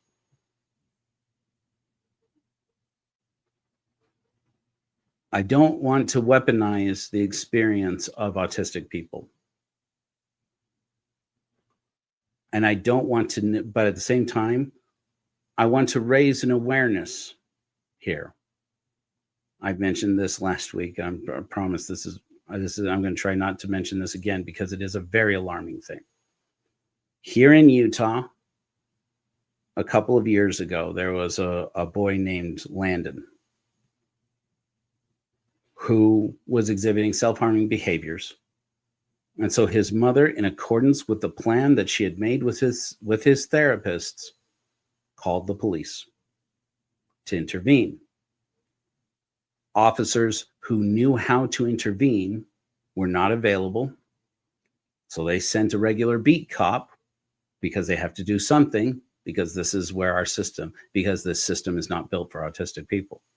The system is built for people who don't experience things the way we experience it. And believe it or not, if you're an autistic person like me, apparently we are in the vast minority. We don't know that. And as the spectrum thing develops, we're going to better understand, hopefully, how many people, it may be half the people out there don't function on a spectrum or brain wavelength that humans describe as normal. It may be much less. We literally don't have enough data to say. As far as I am aware, somebody who's better aware than me, please inform me. This police officer saw this boy overreact, as we often do, when he saw a police officer approaching him and run away. And that police officer pulled out his firearm and shot that child 7 times. And that boy almost died. Eventually, it would appear, I haven't followed up on it since the last few months, or since the last couple of years. Last I heard about it, the family had accepted a settlement with the insurance company, which hopefully was a sizable one, good for them. It is now part of our consciousness here in the state of Utah. Call me crazy when I say it. Call me crazy. Someone call me crazy. If you let law enforcement get a hold of these children with autism, they will kill them if they can. It's not an isolated incident. It happens across the whole country all the time. When it's not that autistic people, they now have special wallets for your driver's license and your insurance information and your registry that can go through a window and be rolled up into a window with a little explanation card that says, I have autism and I don't react well to law enforcement, language to this effect. That I don't react, I have autism and I don't take confrontations with law enforcement very well. Here's my information, do what you have to do, basically. And there are more and more training programs going on all over the country with good, well-meaning people trying to educate law enforcement on how to interact with people with autism. They give them sensory bags. They tell them that autism is real. They tell them these are ways, these are a list of things to not do around an autistic person, blah, blah, blah, blah, blah. 2 hours later, this whole department has been certified in autism. Really, really fucking outstanding. With the resources available, what are they supposed to do? Okay, I get that. I get that. At the same time, I look at it and I say, that's all fine and well. But if we as neurodivergent people care about other neurodivergent people, we've got to rally the wagons. And we have to protect each other. We have to serve each other. We have to help each other to grow. We have to have these experiences where we can bring down the crisis, soothe that crisis mode, get out of that red alert state that says, I can't do anything. I can't create. I can't come up with a solution. I can't react. It has to come down to a place where there's enough breathing room to say, okay, there's a problem. We can create a solution. If an autistic person is in a frame, if a person is in a frame where they don't feel like their life is in danger, they can get enough creative flexibility to work out most problems. But we have to get out of that fight, flight, fawn, or freeze mode. That fire has to burn down, because you can't snuff it out. Snuffing it out only looks one way. That's the thing that again, you're not going to get neurotypicals to get. Snuffing it out only looks like one thing. It has to burn down. You have to, and this I have learned over the course of my life. If I'm wrong, then I am wrong about pretty much everything. When it comes to my fire element, I can't snuff it out other than the one way. I have to let it burn down. Creating something, creating art helps. Creating music helps. Sometimes it's not enough. Meditation helps. That's why I've said I think if nothing else that I do at the Church of Korihor, if nothing else gets done, then overview. I will feel like I have done something good if we can really figure out a way for people who are in crisis, especially neurotypical people in crisis, but everybody, when they're in crisis. I'm pulling this up so I can show it to you if it's working. We're going to find out if it's working. To be able to have a way to come down in a crisis and be able to handle the crisis a little bit better. Okay, I'm going to show it to you. It's probably going to be mirrored on your screen. Imagine as if it were not mirrored. Okay. And I showed it to you on my phone because I especially have been designing this so it works better on my phone. Okay. So when a person goes to korihor.org, this is currently in beta testing. I'm going to go back. When you go to the Church of Korihor's website, it looks like this. I don't know if that's straightforward or backwards for you, but there it is. And then you'll see the first button that comes up there is a button that says overview. It says find peace, has a picture of the astronaut on it. And you click on that and it pulls this app up. It's still in development. You're going to see, if you go in the future and you see beta next to this, it's because we are still testing it and working out some of the bugs on it. This status will come up that you can take this little indicator and drag it up if you're trying to wind up, like I'm in a crisis situation or I'm in a positive situation. I'm going to go for a run, or I got to get back into that meeting. I got to get back from lunch. That's winding up. You pull it up. You're trying to wind down, like you're going to go to sleep, or like you're trying to engage in some kind of inner child work or do some kind of contemplative work. You pull it down. And then you pull it left or right to a cooler color or a hotter color, depending on whether you are currently peaceful and relaxed and calm, or stressed and or in extreme anxiety. So your anxiety scale is left or right. You're going up or down is 3 stages of middle, which is just normal, or winding down or winding up. So it looks like this. Oh, sorry, I'll use a different finger. How about that? Okay. So it looks like this. Okay. Crisis, I got to wind up. Each one is a color with a name. Crisis is I got to wind up and I'm in a high anxiety situation. Or you drag it over to the cool. This is clarity up in the upper left-hand corner, which means I'm trying to wind up for the day, or I'm trying to wind up to go and tackle this issue or something. I'm trying to wind up, but I'm also feeling low anxiety. I'm feeling cool. We're going to get this down.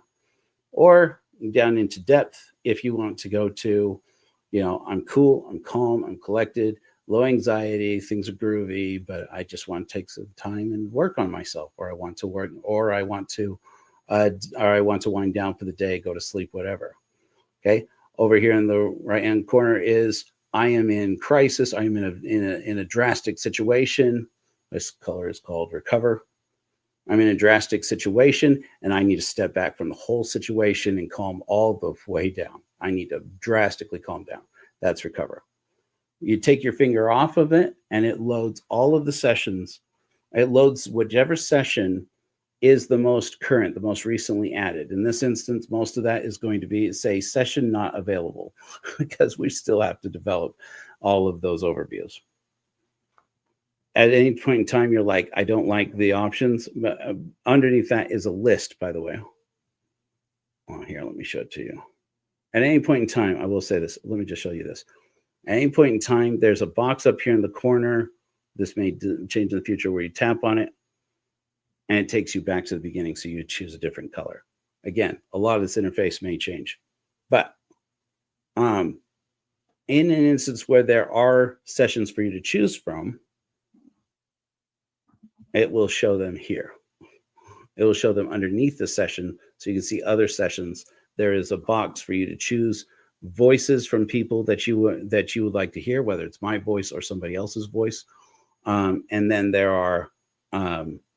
there's a slider for duration.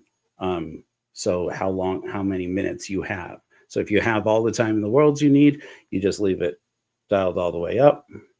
And basically, it will filter the results that you have based on that.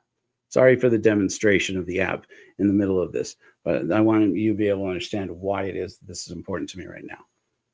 If there's nothing else that I have done, this may become the most important thing I do, is to create an app where, for free, people who are neurodivergent and people who are neurotypical can choose a situation that they are in right now, a status that you are in right now, and quickly, and that's the key, quickly and in a sensory experience that you customize, be able to find a way to drop out from the moment that you are in and handle a crisis, and be able to take a step back and think critically about your situation, and remind yourself that if you think that all the thoughts that are occurring to you in your brain and all the sensations that your brain is going through right now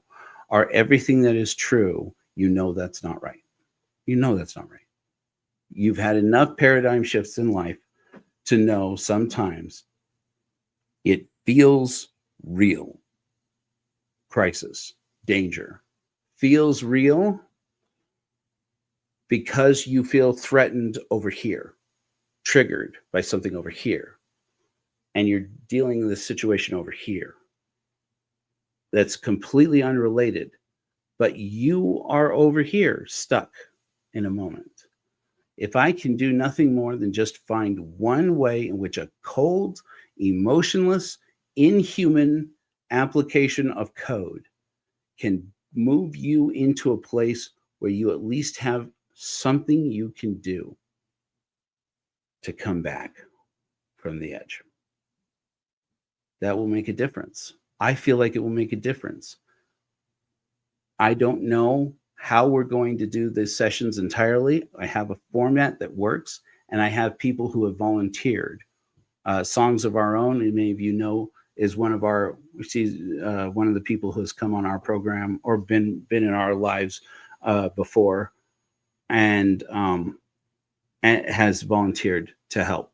I think that there are a couple more people that I'm reaching out to about helping out so that more voices are going into this project and experimenting with it than just mine. We're going to need a lot of people, and I have a communications and marketing plan so that we can do this. It needs money, frankly, but we'll worry about that when we'll cross that bridge when we come to it. So that we can reach out to more people who can experience overview, our unique meditation system, provide feedback, and for us to collect that data and collate it and organize it and construct out of it more experiences that better conform to the needs of people as they use it. It will mean a community of people interacting with a cold piece of hardware and software, but experiencing a necessary epiphany, a spiritual experience, a clear moment in time where you leave transformed.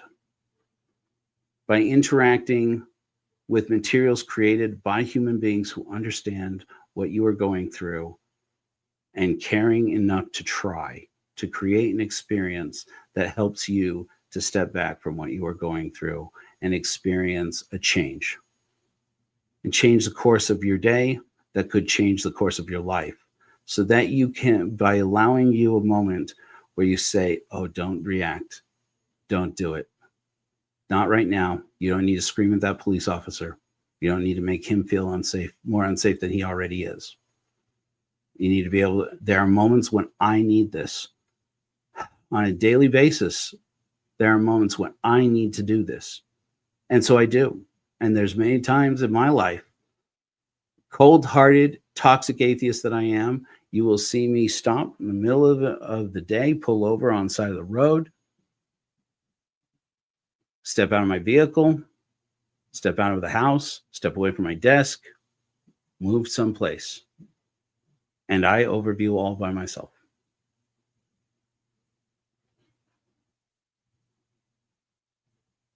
And I reflect inwardly. And I tell myself, Joe, you promised to protect your inner child.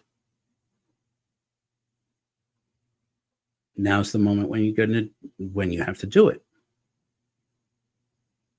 Keep the promise. And in that moment, when I wanted to let that fire consume me. And by the way, I was telling Winter this morning that I was looking at Jojo while he was asleep and realized that so much of my experience is so similar to Jojo's. But the difference is that I am a fire elemental and he is a water elemental. And why I don't know exactly why that is, in my heart I feel it and I know it. I know it as true as I know any of this experience of mine. His experience is like mine, but not exactly like mine.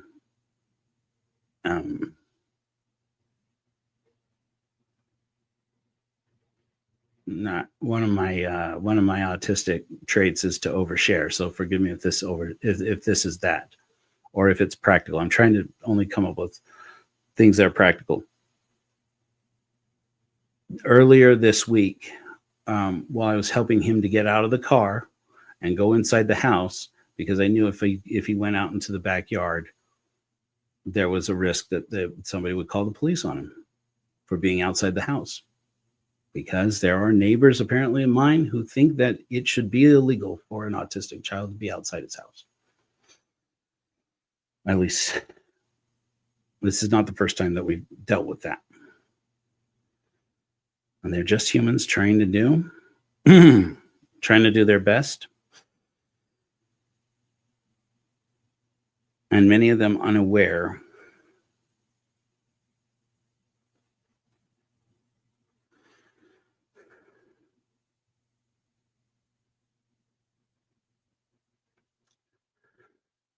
that they're hurting human beings. Not because they don't care, because they're underinformed or misinformed. And that's not entirely their fault. And fault doesn't really even matter in that situation.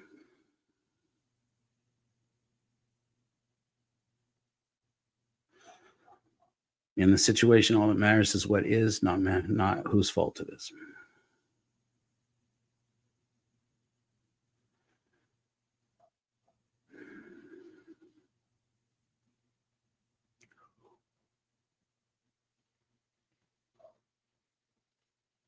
To the best of my knowledge, I don't know of any way to do this on a practical level without engaging in some kind of CBT or DBT, cognitive behavioral therapy, training through therapy, or being able to at least summon some kind of EMDR or what is now emerging as polyvagal therapy. All of these are forms of therapy that you have to be in therapy to learn, or that you have to at least get a book or some kind of material by people who normally do therapy to learn and to do it. But to the best of my knowledge, there is not a free, simple interface in the world where you can engage with an experience that helps you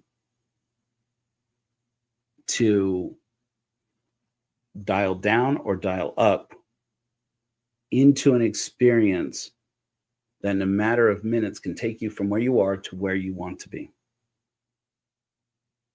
Maybe it exists and I don't know. If it does exist, it's in an app that you likely have to pay for, or therapy that you have to pay for, or a training program that you have to take minutes out of your day, out of your life, hours probably out of your life to learn how to do it. And at that point, for me at least, I feel like at that level of difficulty, it's not quite as bad as if it doesn't exist at all, but it's almost as bad. Because if we can't make it practical for everyday people to have a way to walk out of that experience within seconds, we're failing them. We are failing them. And I don't know how it will go. I don't know what the future holds. As Korihor teaches us, no man can know of anything which is to come. Thanks, weirdo super ego of Joseph Smith. This, which by the way, may be Thomas Paine, ever since my friend Kobe pointed out to me that Joseph Smith probably took Korihor from Thomas Paine's The Age of Reason. That the story of Korihor fits with me a lot better. I like that a lot better. I like that a lot better that Korihor is more Thomas Paine than Joseph Smith. Yes, give that to me. Yes, please. Yes, please. Brilliant weirdo man, probably autistic. Anyway, Thomas Paine. Weird guy. Good for him. In addition to that, though, I believe that if the Church of Korihor is going to exist 2, 3, 4, 5 years into the future, and I want it to, I really want it to, we are going to need a lot of autistic people.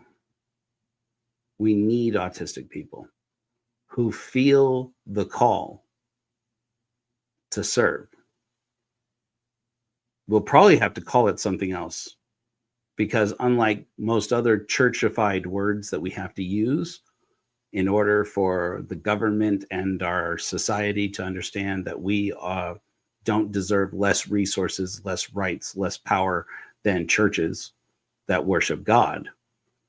That's why we call the Church of Korihor the Church of Korihor. That's why we call our clergy clergy. It's why we call our canon canon, so that we can point to it and say, this is clergy, this is canon, this is ministry.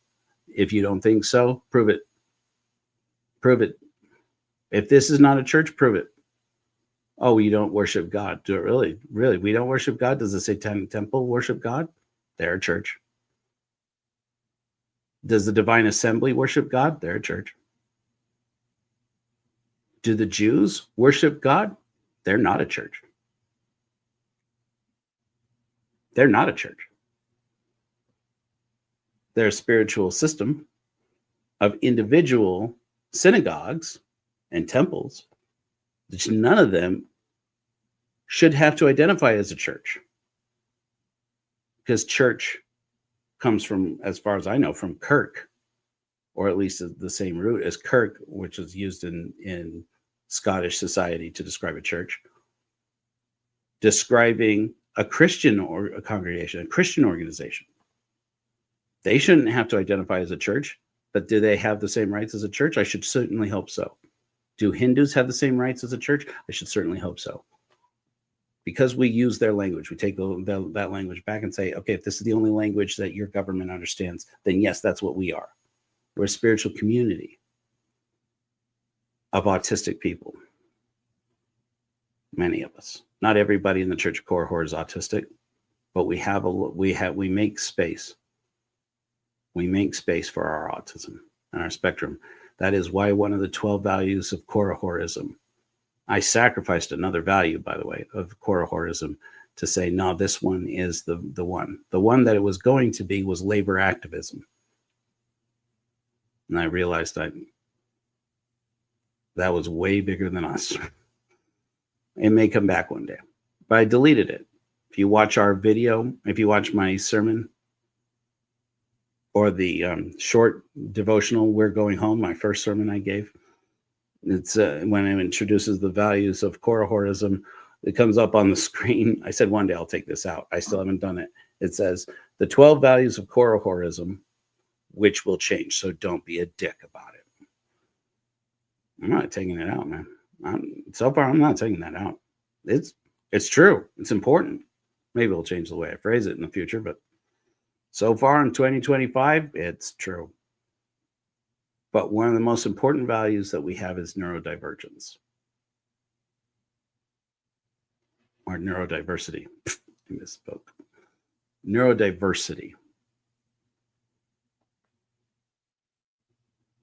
If the Church of Korihor doesn't serve people who are underserved by religion because they are autistic or ADHD, or because we have OCD or CPTSD or depression, if we don't serve this community who are underserved by every religious organization in the world, and underserved by their government, and underserved by the education system, and underserved, etc.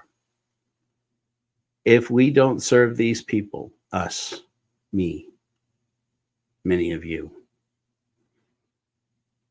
then I don't think the Church of Korihor should exist.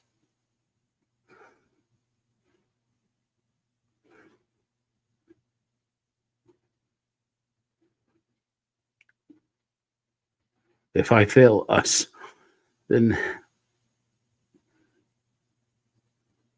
I don't know why I'm doing this. We're not just here for autistic people. But if we're not here for autistic people, who will be? I discovered too late in life that I was going through a spiritual crisis that was not resolvable for me because I only understood the language of spirituality through the lens of Mormonism and Christianity. Repeat again what I have said many times. So any Mormons who have beef with me about this, get fucked. Mormons are Christians. They absolutely are. Look at what hypocrites they are. Sorry, but it's true. Look what hypocrites they are. Look how they're so quick to judge everyone without understanding them.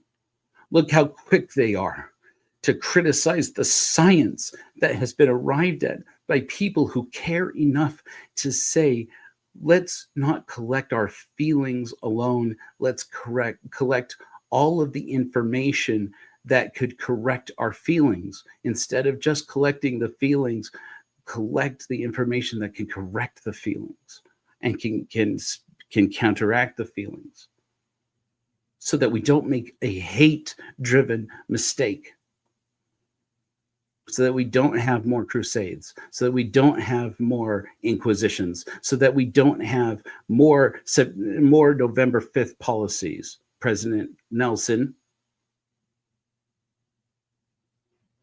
so that we don't have more crises of mandatory reporting about children being abused. President Nelson,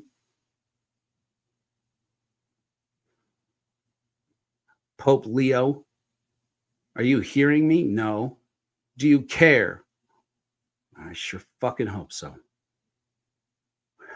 But I can't make anybody who doesn't agree with me on these basic principles, I can't make them care. And I'm done trying. I'm done trying to make people who don't want to see the truth care. The paradigm of every God-driven religion in this world, the paradigm of every scripture, every God that I know of. Someone inform me where I'm wrong. I want to know. I want to know. Every God that I know of expects human beings to all exist on the same moral spectrum, experience on the same spectrum of human experience. And if that's what every God requires, then every God is wrong. And if there were one of these many gods who were real and would send my ass to hell for wanting to serve people he fucking forgot, then send me to hell. Why would I want to spend eternity with a narcissistic asshole like him? It, she, they, whatever their pronouns are. Why would I care? Why would I try? Do I adore? Do I worship? Do I love a being who forgot me as an autistic person, who sent an institution to abuse me, or many institutions, and maybe every institution, to abuse me and people like me for something that our science has yet to fully understand? But that if he, she, it, whatever their pronouns, they, sundry, being created these conditions for us, and then spent our whole lives hurting us, punishing us, and threatening us with eternal damnation for being how we were made? Is that an experience that is unique to autism? Somebody weigh in the comments. In the future, the near future, wherever. What else? Who else out there? What other community out there fits that description you just heard? Lo and behold, more spiritual wording that I will reclaim right here and now. Lo and behold, how many neurodivergent people do you know who are trans? How many neurodivergent people do you know who are gay? How many neurodivergent people do you know who have been mislabeled with addiction to porn, shopping, gambling, because of a paradigm that says that addiction is the medical term for sin? Sex. Fucking addicted to sex? Why not water? Addicted to water. Why? So they can put them into a paradigm where they can put them into a 12-step program, forgive me, that doesn't work. There are some people who feel that it has helped them a lot. I don't mean to demean or invalidate those people's experience, but statistically, it doesn't work. The numbers, it does not work. Which is to say, at best, I'm trying to be fair here. At best, it means there are some people who, for whatever reason, their neuroscience allows for 12-step programs to work better for them than it does for other people. It hasn't worked for anybody I know, and I know a lot of people. And there are studies that show that it's not more effective than just quitting by sheer willpower. Those studies are surely flawed in their methodology, but so far it's what we have to go by. And consider how much of the sin and stigma-oriented language around the experience of people self-soothing and self-soothing and self-medicating, thank you, for an illness of the mind or just a functionality of the mind, that even science is still somewhat at a loss to explain. But certainly an esoteric organization that is hundreds or thousands of years old, developed by people who didn't know the world was fucking round, or people who didn't know that your feelings come from your brain and not from your heart, or as we're increasingly discovering, maybe possibly a combination of both. If science, modern science can't explain it, I guarantee you a book written 2,000 years ago can't either. I guarantee it.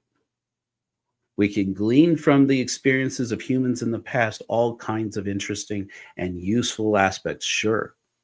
But tell me that the Bible is more instructive to the human experience than the published works of Shakespeare, I'll laugh you right out of the room. Tell me that it's better than the Tao Te Ching. Tell me that it's better. Tell me that the Book of Mormon is better than the Age of Reason. I will laugh you right out of the room. Ridiculous. Absurd. Absurd. We shall show you the many ways why.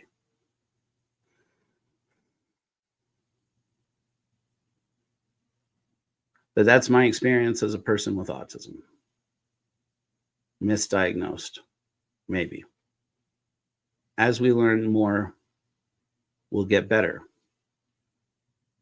Yeah, I'll say this and then I'll wrap up, because I've gotten officially to that rambly part where I'm likely to get myself into trouble and I should probably feed people.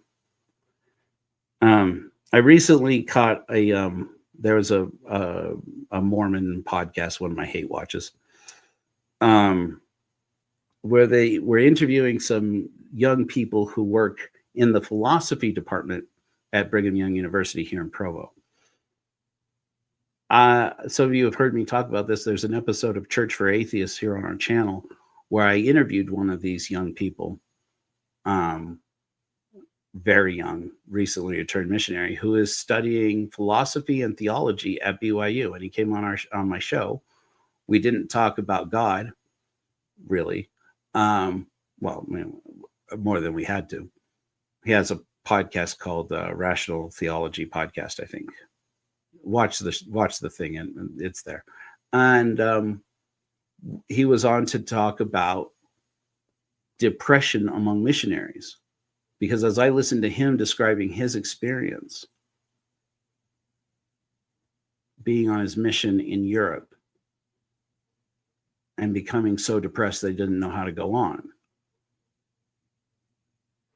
Toxic, angry, atheist Exmo that I am, my heart was moved. Because it was vulnerable, it was honest, and it so closely matched my experience in Peru that I reached out to him and said, first of all, thank you for talking about this in a space where it needs to be mentioned. I know sometimes I come off as a toxic ex-Mormon asshole, and that's my fault, for whatever that matters. And I'm trying to do better. I wish I could express to you all in words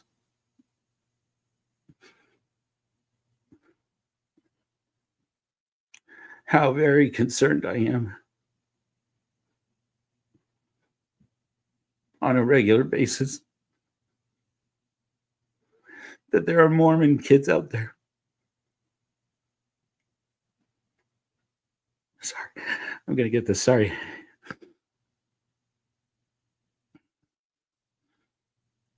That there are Mormon kids out there who might kill themselves. Sorry, I'm going to get a handle on it. Sorry.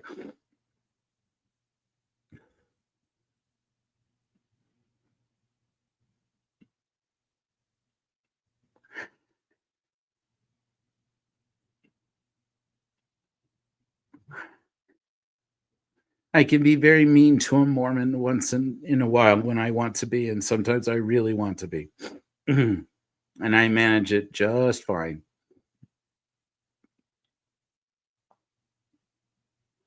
I don't want your children to kill themselves. I don't want them to. I want them to, if they can.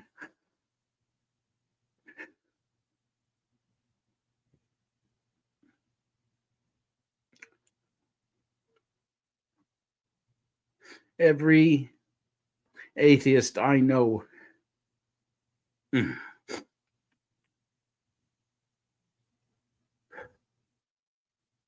is among the most caring and loving people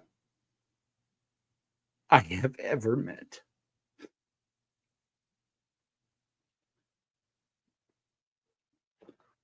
No religious person I know of that I can think of in the moment understands how it is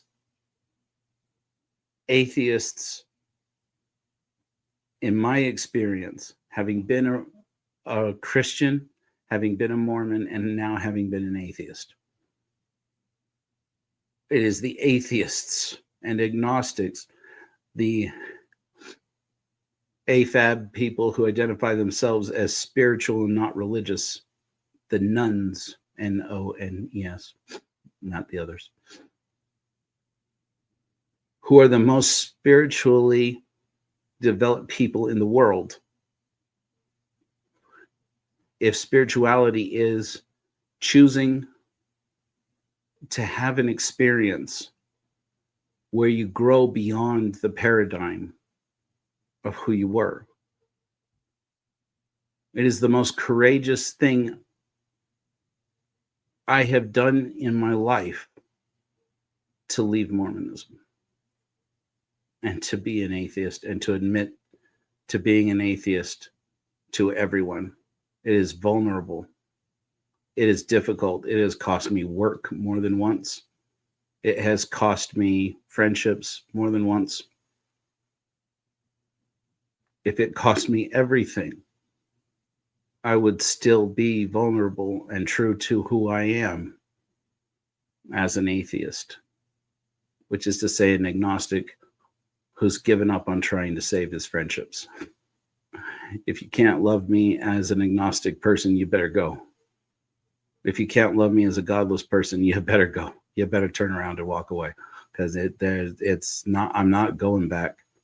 I'm not going back to that failed structure. I'm not going back to its dogmas. I'm not going back to its abuse of me, and I'm sure as hell not going to put my children in its way. Hell no.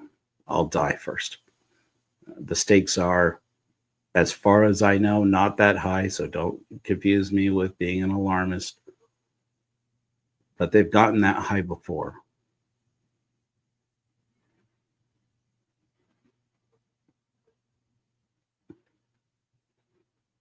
My hope is that within the next 5 years, we will get enough people who are spiritually developing in a creative way and using that creative element that is unique to them, that is an experience like mine as a fire elemental, but maybe it is a water elemental or an earth elemental or an air elemental or whatever it is that you are. These are metaphors, yeah. Your experience with autism is different from mine. I want you to know that here in the Church of Korihor, you are welcome. Here in the Church of Korihor, your voice is needed. Here in the Church of Korihor, if you choose to use the creative force of your neurodivergent mind and or greater nervous system to make experiences where other people are safe and where they are growing into people who can cope with the crisis of life better. If you feel that need now or in the future, whoever you are, and you all are in the future, reminder.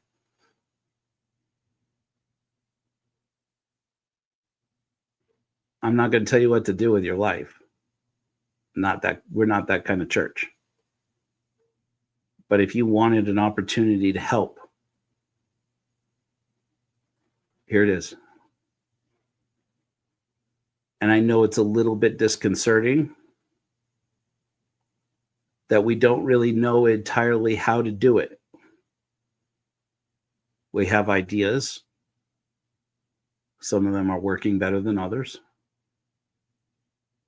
And I'm sorry it's unfair, but you're going to have to help us to figure out what it looks like. But if your creative power, your ability to create things and bring peace and wonder to yourself can serve other people, I'd like to invite you to come to go to korihor.org, get in touch with us on our broken little website that's getting better. And tell us what you think can be done, what you would like to do, what you feel called to do. And I promise you, I will do everything in my power to help. I've only got so much time. I've only got so much resources.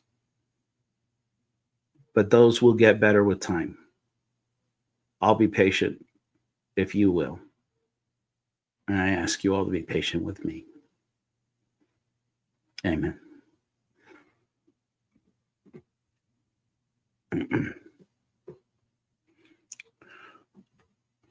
Let's finish off with another Godless hymn to kind of lift us up a little bit. This is another popular one. I know sometimes these can get a little bit raw. I hope that's helpful to other people. it puts me in a very vulnerable position, and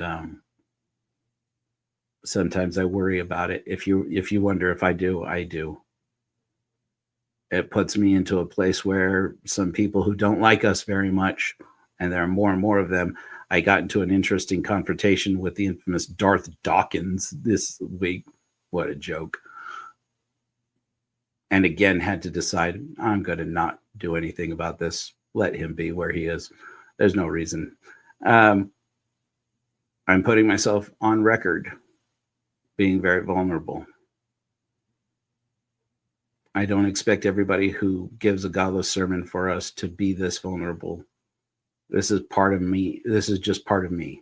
So those of you in the future, don't feel like this is expected of you. Be weak, because we need more voices. When it is limited to my voice, it gets wonderfully strange. Wonderfully strange. But it also makes a lot of people feel excluded. And I acknowledge that. I will never speak with a woman's voice. Well, I mean, I'm not, yeah, probably. I will never speak with the voice of a person who is gay or a person who is trans. I'll never speak with the voice of a person who is Black or indigenous to any place but the place where I am indigenous from. Indigenous to. I will only ever speak as I am. And it's not anybody's fault. If that weirds you out or makes you feel like you just can't engage with it, with what we're doing, I have committed, and I will continue. I reaffirm my commitment that we will begin as a community to raise voices that are not like mine, so that we reach out to more people. And frankly, I could use the help. Don't forget, it's a quiet fight.